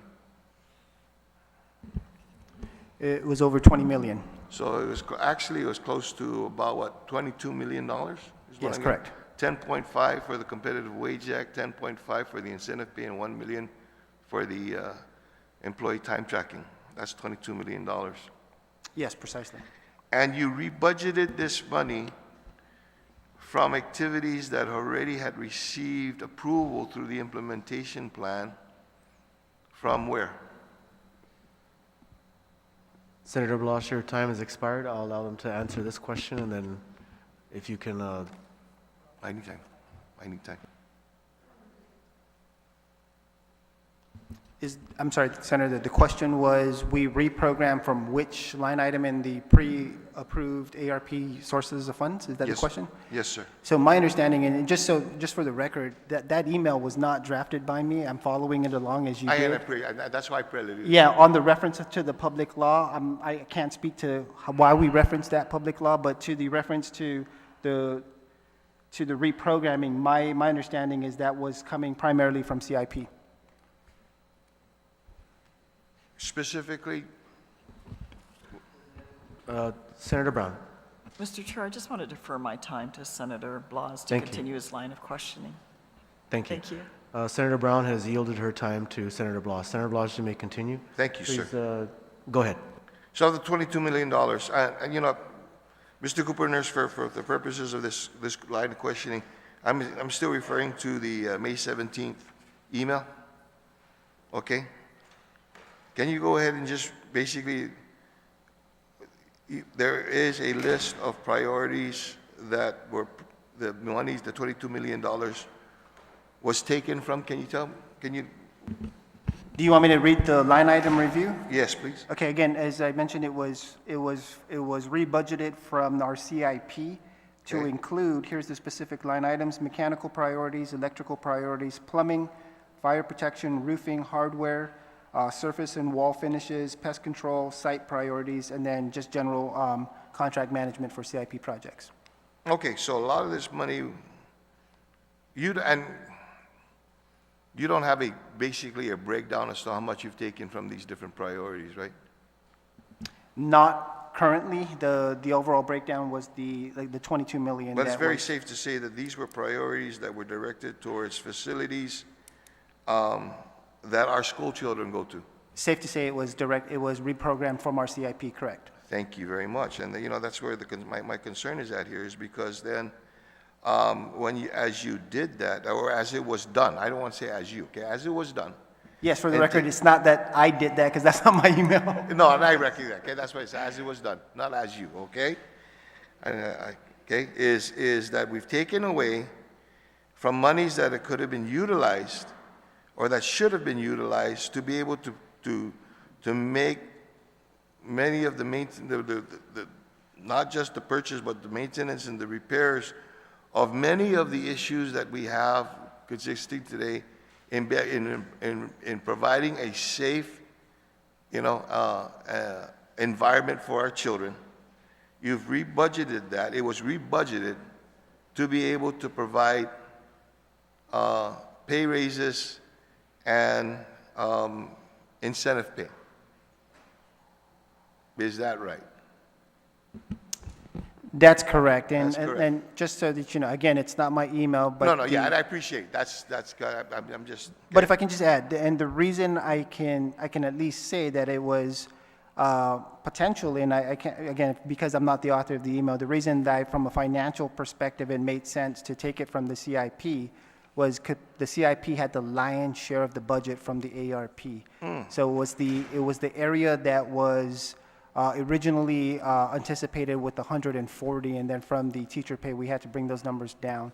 So again, it's a zero-sum game, and you guys are familiar with limited funding sources on, if you're taking from one, something's got to give on the other side. So this was the largest part of the funds that, from a rebudgeting purpose standpoint, it had the budget available to reprogram. Okay, and should it be very safe to assume that this was necessary because GDOE did not have the funding, the monies in the local funds? To be able That to is cover correct. this? So it didn't have that, No, it would not have been possible to pay this out Right. if we had to rely on the local funds, If correct? you had to rely on local, it would not have been paid out. Okay. I don't know if you have this before you, but this is a page from the May 2022 CRER report, okay, put out by the governor's office. Okay, and what this provides to us here, just so for your edification, is a snapshot of what the government finances are at a certain time. And granted that this was taken from information gathered already in April, but reported in May, I'd like for you to look at the bottom line where it says total general fund revenues, and about the third line over where it says favorable, under the category favorable. What's that figure that you see there? Third line over, in the bottom. 87.6. 87.6, or let's maybe be very specific, it's $87,633,576. What that is, Mr. Cooper Nurse, is that's the amount of money the government and Guam had in excess revenues at that time. Governor, the monies that could have been used, to be able to fund this. Was that, from your knowledge, do you know of any discussion of the utilization of this excess funds was brought to the GDOE's attention? I was not a part of those discussions at the time of my detail, Senator. What about, do you know of any knowledge if the board was apprised of this money being available? To my knowledge, I'm not aware if the board was also a Okay, part so of I'm it. going to tell you that based on all of this information here, there was $87 million in excess funds that could have been tapped by the government of Guam in local funds instead of taking away $22 million, okay, from projects that would provide for the safety and the welfare of our children in the schools. And that GDOA was basically forced to use its ARP funds to be able to satisfy a political promise for pay raise at a time when your local coffers had no money, but there was excess monies that all that was necessary, all that was needed was to come to this hall, to come to this body, okay, and ask to be able to use that. But it wasn't.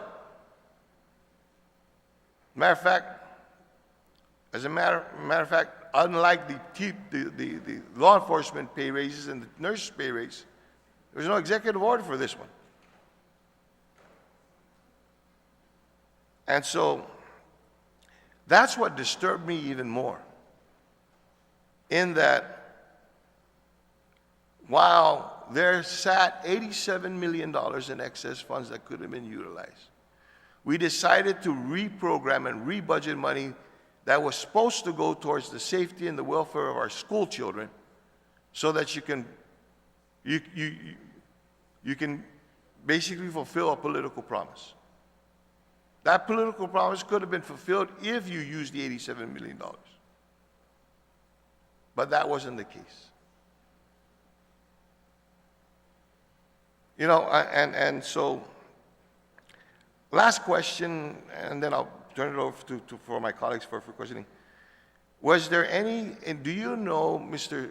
Kupaners or Senator Sanchez, of any, in the discussions with USDOE on the utilization of this money for the teacher's pay plan or for the incentive pay, that bound this legislature to be able to take further action?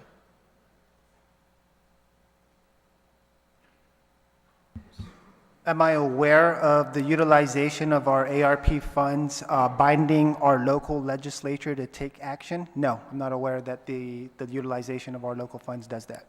So it's kind of interesting, because then how, when we get from point A to point B, your request for this funding, or the request from GDOE for this funding, was just for pay raises and incentive pay up to September 30th, 2022. Yet this legislature never heard or never had correspondence on how we're going to continue that. We're just supposed to assume that we're going to carry this on.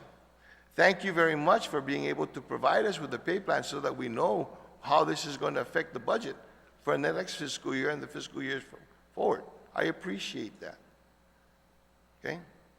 But I needed to point out the fact that despite this legislature willing to provide all the tools necessary so that you can, move these things so that there is no concern and no fear, but more importantly, there was no pitting teachers versus the students, teachers' pay versus the students' health and safety. That was unnecessary. It could have been done in a more cleaner way. Okay? Now, I apologize to the two of you, because I know that the two of you had nothing, but fortunately, you're the ones that are at the top right now, okay? And you're the ones that are going to have to get the brunt of this. Okay? And we needed to get to this so that we know, moving forward with this amendment, why this amendment is necessary. Okay? Thank you very much, Mr. Chair. If I can, I'll yield the rest of my time, at the end of my time, to close.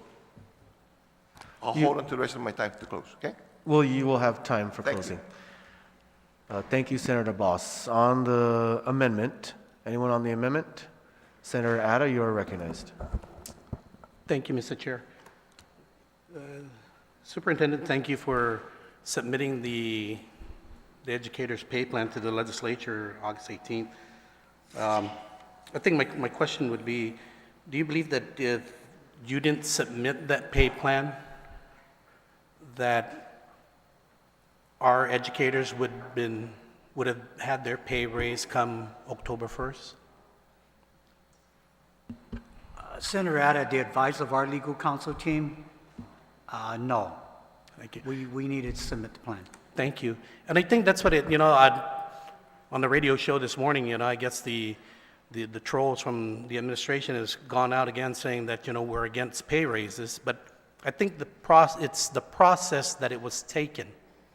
There was already a section in law that afforded the education department to go about on doing a pay raise study, compensation and benefits study, in which the administration decided it wanted to take the lead on it and circumvented the law and did their own pay study and benefit compensation.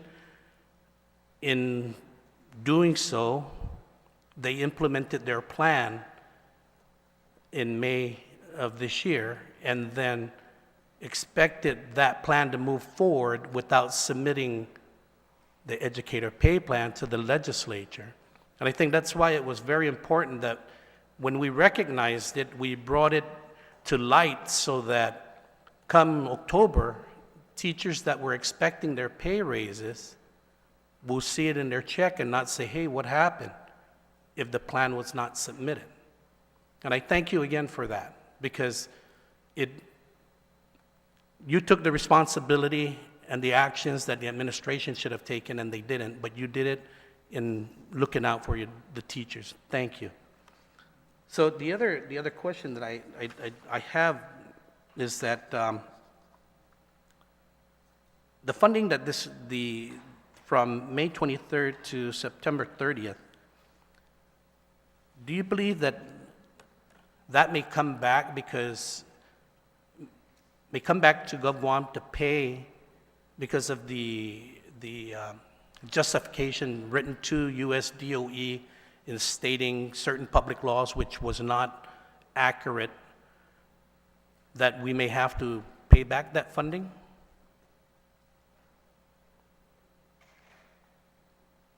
We do not believe so, Senator Addo. Okay, all right, thank you. So then the other thing that was very interesting was that in order for the administration to move forward with their pay plan effective May 23rd, it actually pushed the education department by twisting their arm in rebudgeting priorities of Department of Education. And when you look at just the prior amendment that we had just before this amendment, we're moving $100,000 from the educator and compensation and benefits study now to DOE facilities to take care of priorities, you said plumbing and everything, in which we just took away, and I'll read it here. Funding for the aforementioned activities, estimated $22 million, will be rebudgeted from the following approved activities within the ARP-OA SEA implementation plan. So in other words, what that did is rebudget it from activities that were already approved, taken to satisfy the political promise of pay raises, and this is where it was taken from. Mr. Cooper Nurse read it earlier.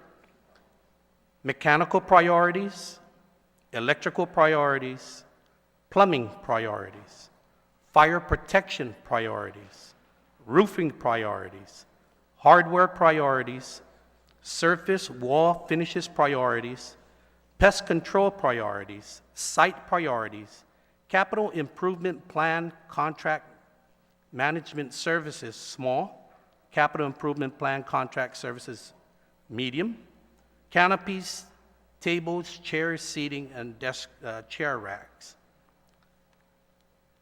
So $22 million was rebudgeted from these priorities to satisfy the political promise. Now, I'm one to say, you know what, we'll do everything we can And we've shown it in ensuring that the education system is a priority. But now my question comes to, is the education department a priority for our administration? Because it doesn't seem to be when they have them turning around to rebudget ARP funding, knowing that full well they had excess revenues in their pocket. I would have been fine and everything, but when you got people constantly coming out and attacking, and perhaps they were on the radio attacking this morning because then they probably knew you guys were coming down or something, and who knows? I don't know. But the other station on The Point, Ray Gibson showed a video of the roof leaking at FBLG. So it questions now, was this the right thing to do in moving this money from already approved priorities of ARP funding, knowing full well that GovGuam had $87 million in its pocket to fulfill that promise? So I don't expect you to answer it because you just got to you just got there to the superintendent, but I hope in the future that it doesn't happen again. And I hope that the board, if the board approved this, I hope that they go back and revisit it and said, what have we done? And where are we not going to make that same mistake again? And hopefully that after reviewing and hearing what has gone on in this process, Mr. Chairman, that it wasn't against the raises, it was the process and how the raises were given. And that's why we need to ensure that the administration needs to take full responsibility for what is lacking now at the Department of Education in the priorities set forth by the ARP funding. Thank you, Mr. Chair. Thank you, Senator Atta. On the amendment, Senator San Augustine, you're recognized. Thank you, Mr. Chair. Number one, this amendment, I'm in full support that we approve and adopt effective 1 October 2022 because the current superintendent expressed that on the previous hearings we've had here. But I also like to remind everybody, as we read all these documents that's provided, if we go to the very last page, it states, as we continue to address the unprecedented impacts caused by COVID pandemic, the Competitive Wage Act, educator and counselors pay plan, the superintendent's education retention issue, will recruit, retain education community personnel and address high employee turnover to support the department's ability to sustain its workforce capacity. Signed, the former superintendent. The current acting superintendent, after being advised that we needed a pay plan, provided that to us. And with that note, I support the amendment. It's in, it's done, and I support, and I ask my colleagues to support the amendment so we can move on this. Thank you, Mr. Chair. Thank you, Senator San Augustine. On the amendment, Senator Nelson. Thank you, Mr. Chair. I'd like to thank Francis and Frank for being here today, enduring a lot of the concerns, especially when you were not in the position to make that decision. This is one of the concerns we had in our public hearing when we had our budget hearing, because the day prior, they announced the competitive wage study for the teachers, and the big question was, where's all the money coming from? So if some of our colleagues were there at the budget hearing, they may have had the opportunity to scrutinize that decision of the superintendent at that time. I stand in support of this amendment. I understand it's in the budget, and so let's give the teachers what they're due. Thank you, Mr. Chair. Thank you, Senator Nelson. On the amendment, Senator Tyree. Thank you, Mr. Chair, and good afternoon to DOE, Acting Superintendent, and Mr. Cooper Nurse. Thank you so much for being here. I do have a question for you, Mr. Cooper Nurse, because I'm having a something I'm looking at here, an email actually, and I just wanted to verify with you, who is Tiffany Forster? She is our point of contact for the U.S. Department of Education on the program side. On the program, is she also responsible for the ARP funding of the ARP OASEA? Correct. She's one of the assigned people who has oversight for Guam. Okay. And in this email that I have from her, it was to John Fernandez, several other people, and I noticed that you're on here since, like I said earlier, a lot of this stuff was done prior to you stepping in, but Francis, so I do want to acknowledge that. However, you know, Mr. Cooper Nurse, you have been with the superintendent, the former superintendent, and so the question I have here was, is it, when you said, or actually when it came from Tiffany, it said, in regards to using this kind of ARP funding, the DOE ARP funding, OASEF, she responded with this when the question was asked, can you use this money for the Competitive Wage Act for educators, counselors, the pay increase? And if you may, I'll read it for you, or unless you'd like, you have it in front of you? I don't. Can you go ahead? Okay, sure. Okay. Well, it was from Ms. Forrester to John Fernandez, and it's regarding to use this funding, the ARP funding, for the pay raises. And it says, to the question from Fernandez, yes, as long as the given information is true and complete, and the program will be implemented as described to the department, we believe the use of ARP OASEA funds for the Competitive Wage Act educators and counselors pay plan, CWAE-CPP, and the Superintendent of Education's retention initiative as specified to be allowed, and we approve the reallocation of ARP OASEA accordingly to those programs. But the first sentence, really grabbed me, as it says, as long as the given information is true and complete, right? When you submitted this plan for the authorization to use this funding, do you remember what information you provided to them on how it was going to be used, or what public law were you citing?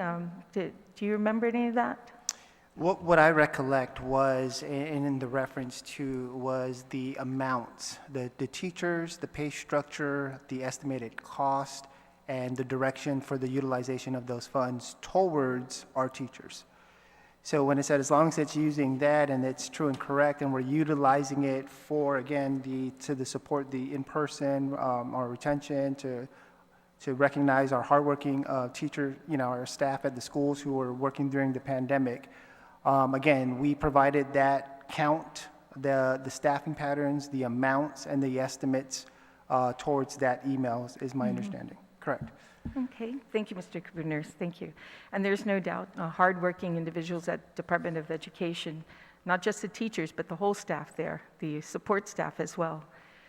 There's no doubt about it. But in the process of getting this approval, there was something also submitted to her when it asked for the complete truth, nothing but the truth of, well, anyways. It was said here that, number one, Competitive Wage Act Educator Counselor Pay Plan addresses GDOE's fiscal year 2022 estimated 10.5 million shortfall as a result of the unfunded Government of Guam mandate, public law, and it cites Public Law 28-36, and further amended by Public Law 28-68. The Educator's Pay Plan will take effect on May 23rd, 2022. Are you familiar with Public Law 28-36? Okay. Yeah, we went through it earlier. Yeah. I'm sorry? 2868, yeah.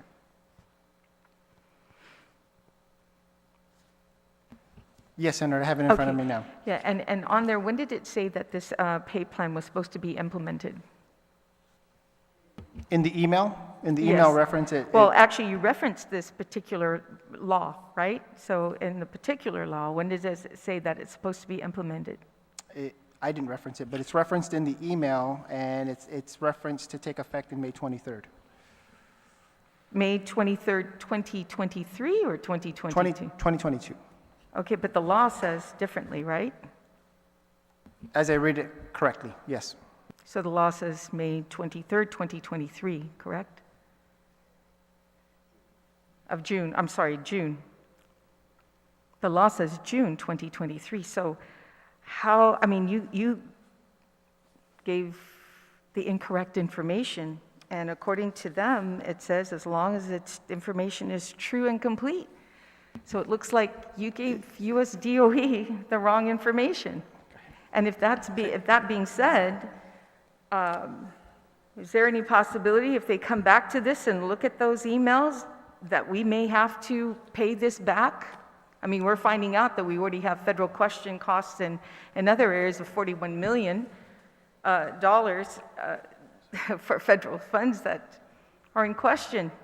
So I'm just concerned now that, is this something that we may have to pay back if they come back to us and said the information you provided was not true?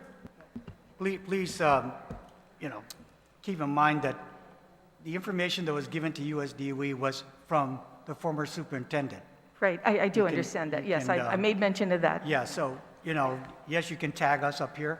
That's fine, because we're here now. I don't know, quite frankly, Senator Tadiku, if that's going to happen. Have you approached the federal government, well, the US DOE? Have you approached them and let them know that the information that was provided from the former superintendent was actually not correct? So if I can add to that conversation, because as Francis said, obviously, we're not the authors of this email. Right. My name is being copied on there, but I Yes. didn't draft. Right. And as we look at the construct of this, potentially there's a misreference. But in terms of deeming the use of the funds allowable for the payments to our teachers, we've been in good standing and in good conversations with USAID to know, even through guidance in our recent calls, that those funds are allowable. Do we have to go back, confirm, make sure that we have to justify and get these details aligned so that we get their further support? Absolutely, and that's something that we can initiate and make sure that we're all on the same page. Yeah. But again, as we go through this and we look at this reference, I don't want to hold a reference to an email over the terms and conditions of allowability in the grant. And I'd like to lean to that and saying, okay, we had USAID's approval, they were aware, there was some conversations, there is a potential for us to follow up and make sure that we're on the same page and get this information corrected. Well, have you attempted to do that yet? I mean, I think it was brought to your attention last time you were here. Have you made any efforts at all to correct that and contact Ms. So we're in constant calls. Forster? Yeah, so we're in constant calls and we have an upcoming discussion. This will be a line item in that agenda. We had different calls with risk management, but as we proceeded, we will make sure that we have this addressed and we'll keep you updated, Senator. Okay, I appreciate that. I think the whole body, not just myself, but I think the whole body needs to know this. There's no doubt in my mind that our teachers, and especially our support staff at DOE, are in need of an increase. And nobody here will deny that. But it was the way it was done. And it's like deja vu. I remember the public was up in arms the way any kind of pay raises were given to like the legislature. And they were up in arms how it was done. They claimed in the middle of the night. They claimed that the public wasn't well informed. And so here we are today with this situation. And there are certain people who are concerned, in the public, the way this was done during a political year, during an election year. Not a political year, but during an election year. A few months before a primary election was done. So we have to bring this up. We have to talk about this. We have to make sure everything, all the information is brought out and the concerns that we have, and it's still looming above all our heads, especially because of this email and the information that was provided by the former superintendent to USDOE and the possibility of us having to pay this back. It's looming. And I was hoping today maybe you would have told us that you did make contact and explain that this was a misrepresentation of the information that was provided and corrected. So thank you, Mr. Chair, for the opportunity to bring those concerns up. And I just think that the way this was done was not done correctly.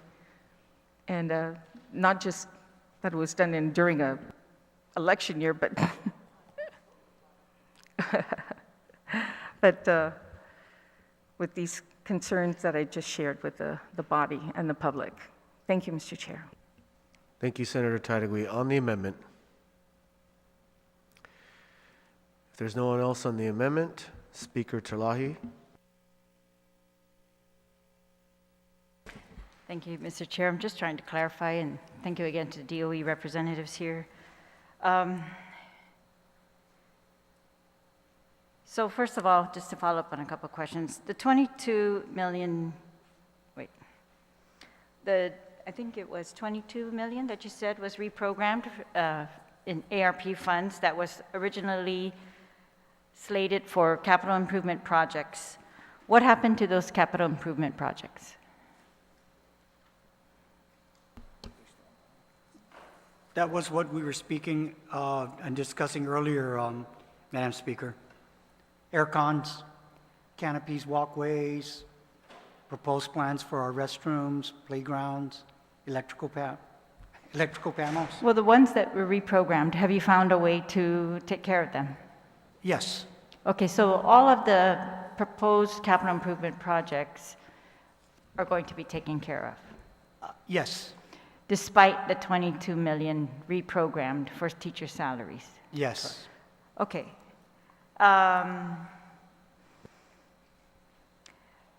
The governor's approval,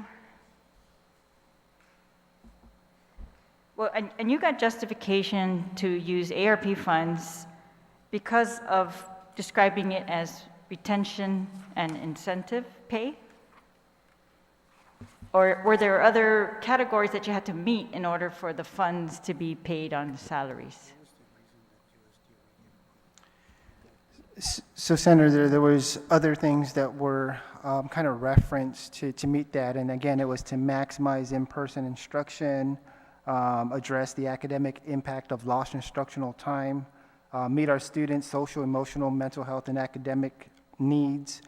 And again, to answer that question, that's how we were justifying it from a department to make sure that we're able to, and other districts did this, is have a plan to compensate our teachers and our administrators, ensure that we can sustain learning and get our kids back into the classroom and have learning take place in a traditional face-to-face manner. And then I want to clarify too on the question on the ARP.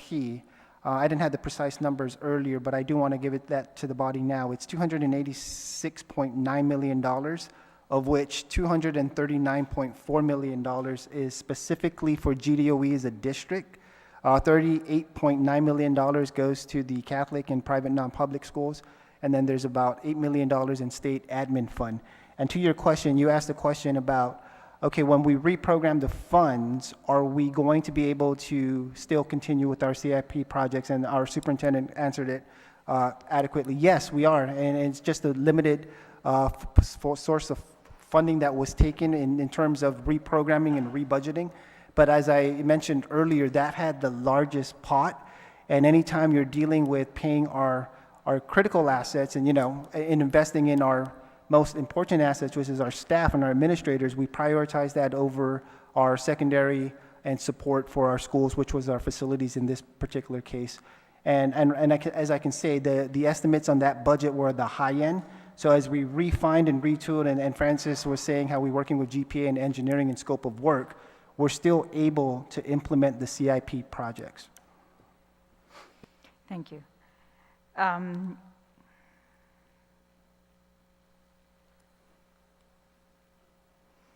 The ARP funds, as you said earlier, Acting Superintendent, are available until 2024. And is there a reason you did not include covering this incentive pay until 2024? I think the idea, again, Superintendent, was this was a once, in a lifetime, so to speak, opportunity for us to have this infusion of federal funds.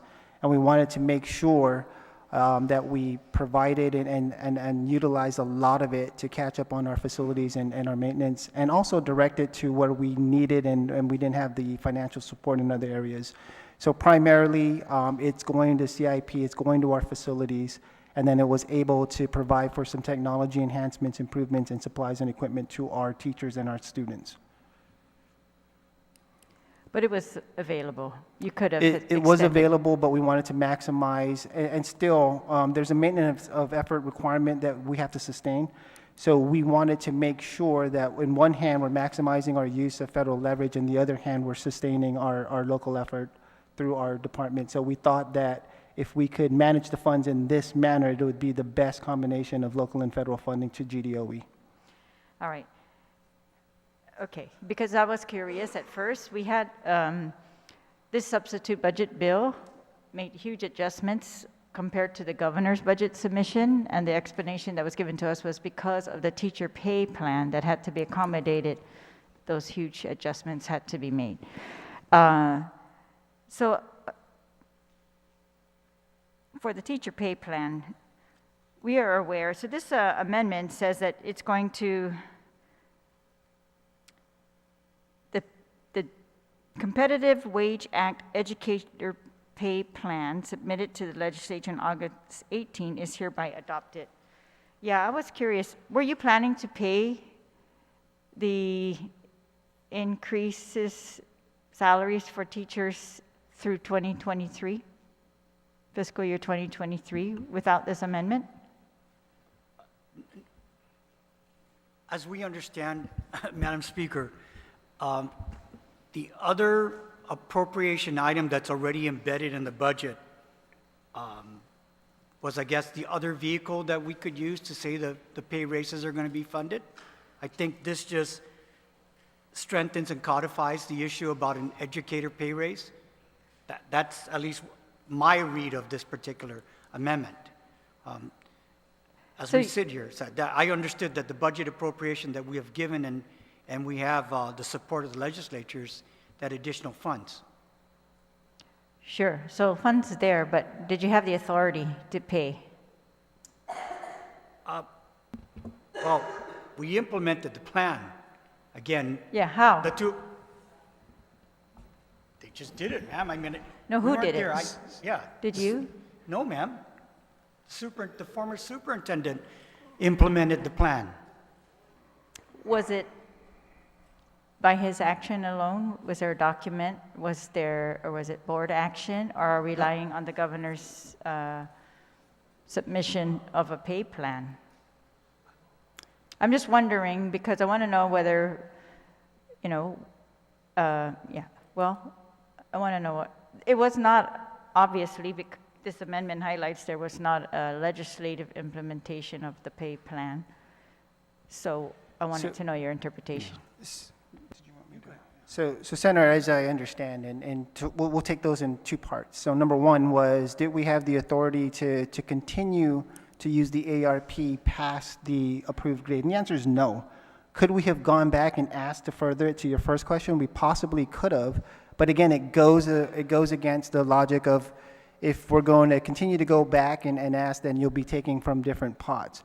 The idea of what would we have the authority on past September? Again, no. The superintendent in our budget process, we didn't have the time when we got our budget submission versus the time that we've made the payments. And again, reference to the teacher difference, the ARP paid for the differential, it didn't pay for the full amount. So there's not a full implementation of this teacher pay plan. It was a pay difference from a certain set time period that would lapse by the end of the fiscal year. So we are missing that bridge. This piece of legislation will give us that authority and the funding source to make sure that the teachers are paid. The funding source is separate.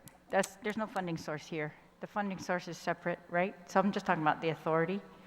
And so you've paid these salaries. Do you believe the teachers are, I mean, are you telling me we would have gone into FY23 if this amendment was not made and that you would not have had the authority to pay the teacher's salary?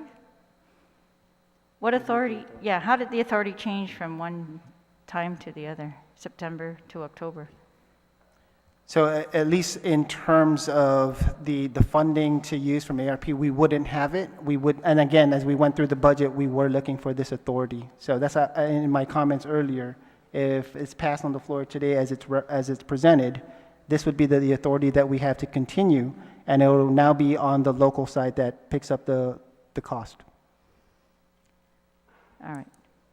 So you did not have authority to pay the increased teacher pay in FY23 We didn't despite the funding? No, we didn't use a reference to a local authority. We used the approval to the permission for differential pay. Oh, so you wrote out a plan for differential pay for ARP funds that was equal to is it equal to this? It's the Competitive differential. Wage Act So it's not a full educator plan implement. submitted on August 18? It's using that as a reference figure, and it only covers the differential pay, not the full. So we estimated the cost based on what was presented, again, that we're able to reference with the degree of professionals that conducted the review. We use that, and the ARP covers the differential pay for a set time period. That set time period, it comes to lapse unless we go back and ask for a continuation at the end of the fiscal year. No, I understand that. That's not the question. The question is, you're using ARP funds, no issue there, right? You got approval. You're using it for differential pay, but you're not necessarily using it for this pay plan. You referenced this pay plan. Correct. Okay. Correct. All right. So Yeah, what is so the it difference? covers the differential. Right.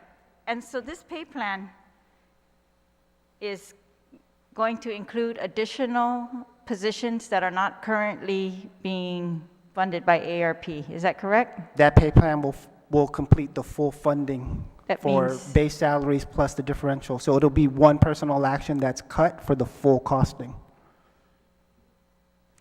Does it include different people? No, it's anyone in the EDU pay plan that's covered. So it covers the same basis. Okay. So the appropriation in the education part of this bill was 11.2? Is that correct? Because this document talks about 30 million. At least as I examine Bill 276-36 on the numbers presented to education, the line item direct appropriations from year to year is an increase of about $26 million.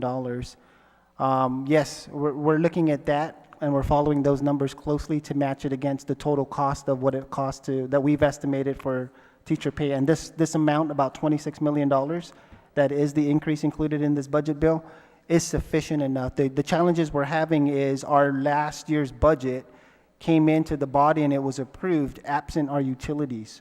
So it was already a reduced budget from last year that got approved, and we're using that as a baseline to add the 26 to this year. So the increase in this year's budget bill will provide GDOE upwards of $26 million. That should be sufficient to cover our teacher pay, but we are going to need further support to kind of cover our other operational expenses. Where do you see the 26 million? If I go line item by line item, I'm going from general fund operations down the line, and then I can give you a spreadsheet that covers it. It's in several different sections. Okay, so 26 million increase from FY22, correct? So far, that's how it's presented, correct. All right, and As that it stands. covers, you're saying, the increase in teacher salaries of 30 million? Is that 30 million estimate correct? Estimates, correct. All right, and And it also covers the utilities that you said were not put in last year. That's what it doesn't cover. Just to be clear, last year's budget we went to, because we didn't get the appropriation amount that we requested. We went to the ARP to pay our utilities with it.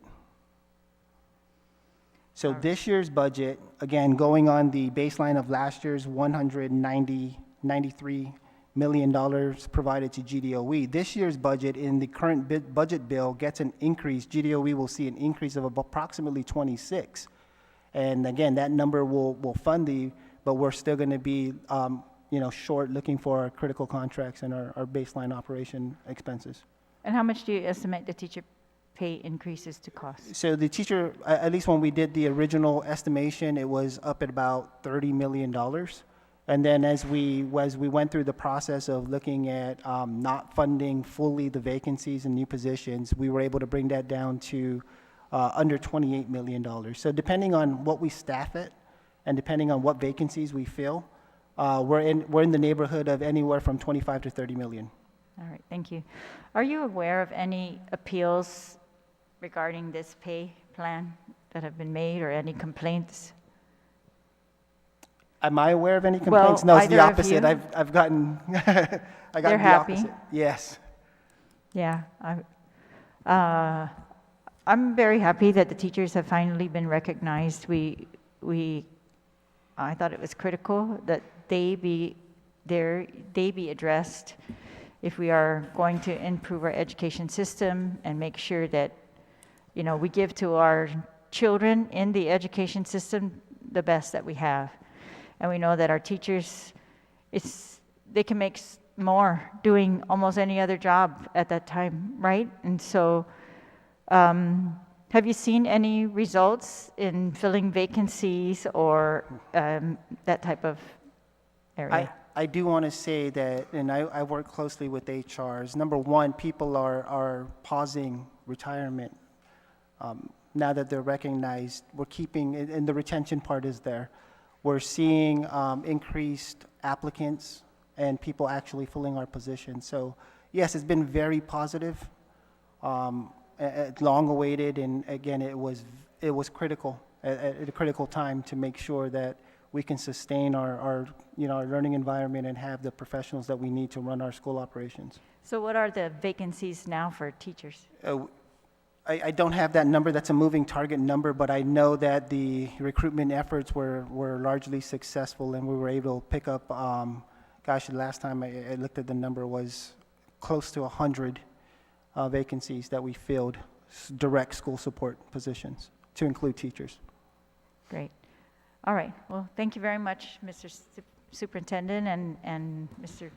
Cooper, Nurse, and Thank you. Mr. Chair. Thank you.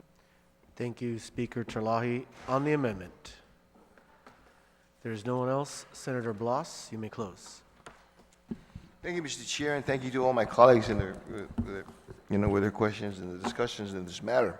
A couple questions that I have basically as a result of those things is, is it conceivable basically that you could have asked USDOE to extend the ability to pay off these, to pay these raises and this incentive through 2023? I'll do that. Senator Blost, I believe the answer is yes. Okay. Yeah. Okay, so again, you know the consequences of the ask and the approval. And the reason why, because again, one of the things that's told me is, okay, why'd you stop here? And I think that, and thank you, Senator Santos, again, appreciate that you, unfortunately, you are, the superintendent, if you will, for right now, and you have to answer questions based on what your predecessor has done. And that, this whole process is just basically so that we can understand where we came from or where we started from. And I appreciate that you recognize too that based on the line of questioning from the speaker, is that there was a necessity while there was the appropriation they need, there was the authority that was necessary, for the pay raises to continue. That was my concern too when I brought it up, is, okay, you got from here to there, but how do we move beyond? Okay? And you know, as I had stated to you, Senator Sanchez, before, it was just simply just being able to bring us the plan. Had you brought us the plan back in May, okay, I think there could have been a number of possibilities to include, you know, not having to go to US DOE and asking to redirect or rebudget money, because there was $87 million back then in excess funds that could have been used. But instead, we took it away. And granted, you're saying right now that you're able to cover for many of the for what was a shortfall, the $22 million that needed to be reprogrammed, but it was now it's $22 million less that you can use, so that you don't have to, that we didn't have to have this conversation about the $100,000 for plumbing, because you have it now. You see what I'm getting at? Okay? So while you did have it, but you're short. All right? And was there a necessity to be able to do this at that point in time? Okay, that's here nor there, but this is where we're at today. What this amendment does is it gives you now the authority to be able to move forward past, September 30th, so that your teachers can be assured of that. That was the whole intent and concern with this body. It wasn't to take away the raises and stuff. Is if you were going to do the raises, you were going to do it right. Thank you. And this was not going to be politicized. Thank This you, was Senator not going to be Blas. used. Your time has Okay? expired. So thank you. I was hoping you wouldn't look that way, Mr. Chair. Okay. Okay. So with that, Mr. Chair, I'd like to, in closing, ask for my colleagues their full support on this amendment. One last amendment, please, sir, if you allow me to. Very simple. It's just to add on co-sponsors.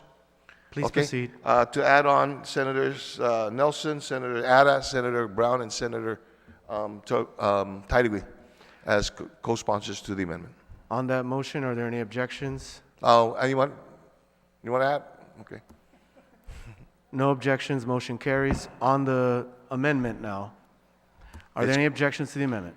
Can I just have a point of inquiry while they're still here? So the 100 positions that were filled, I'm reading an article that says there were actually 250 vacancies at the time you had the job fair.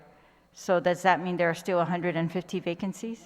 Let me answer that. So I was trying to look up the latest data that we got.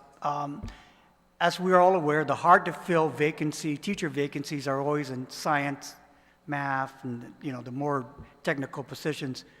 Those are still work in progress for us, but the general education or teaching positions have been addressed. We continue to get applicants, as Mr. Kuperners states, and we're doing some reshuffling, as we call it, within our own work environment by taking the teachers that we have within our system that are working with us at TGN and moving them back out to the schools. And it's continuing to be work in progress, Madam Speaker, okay? And we are addressing it. Thank you, Mr. Chair. On the amendment, are there any objections? Seeing none, motion carries. It is now 12:10. We will recess until 1:10.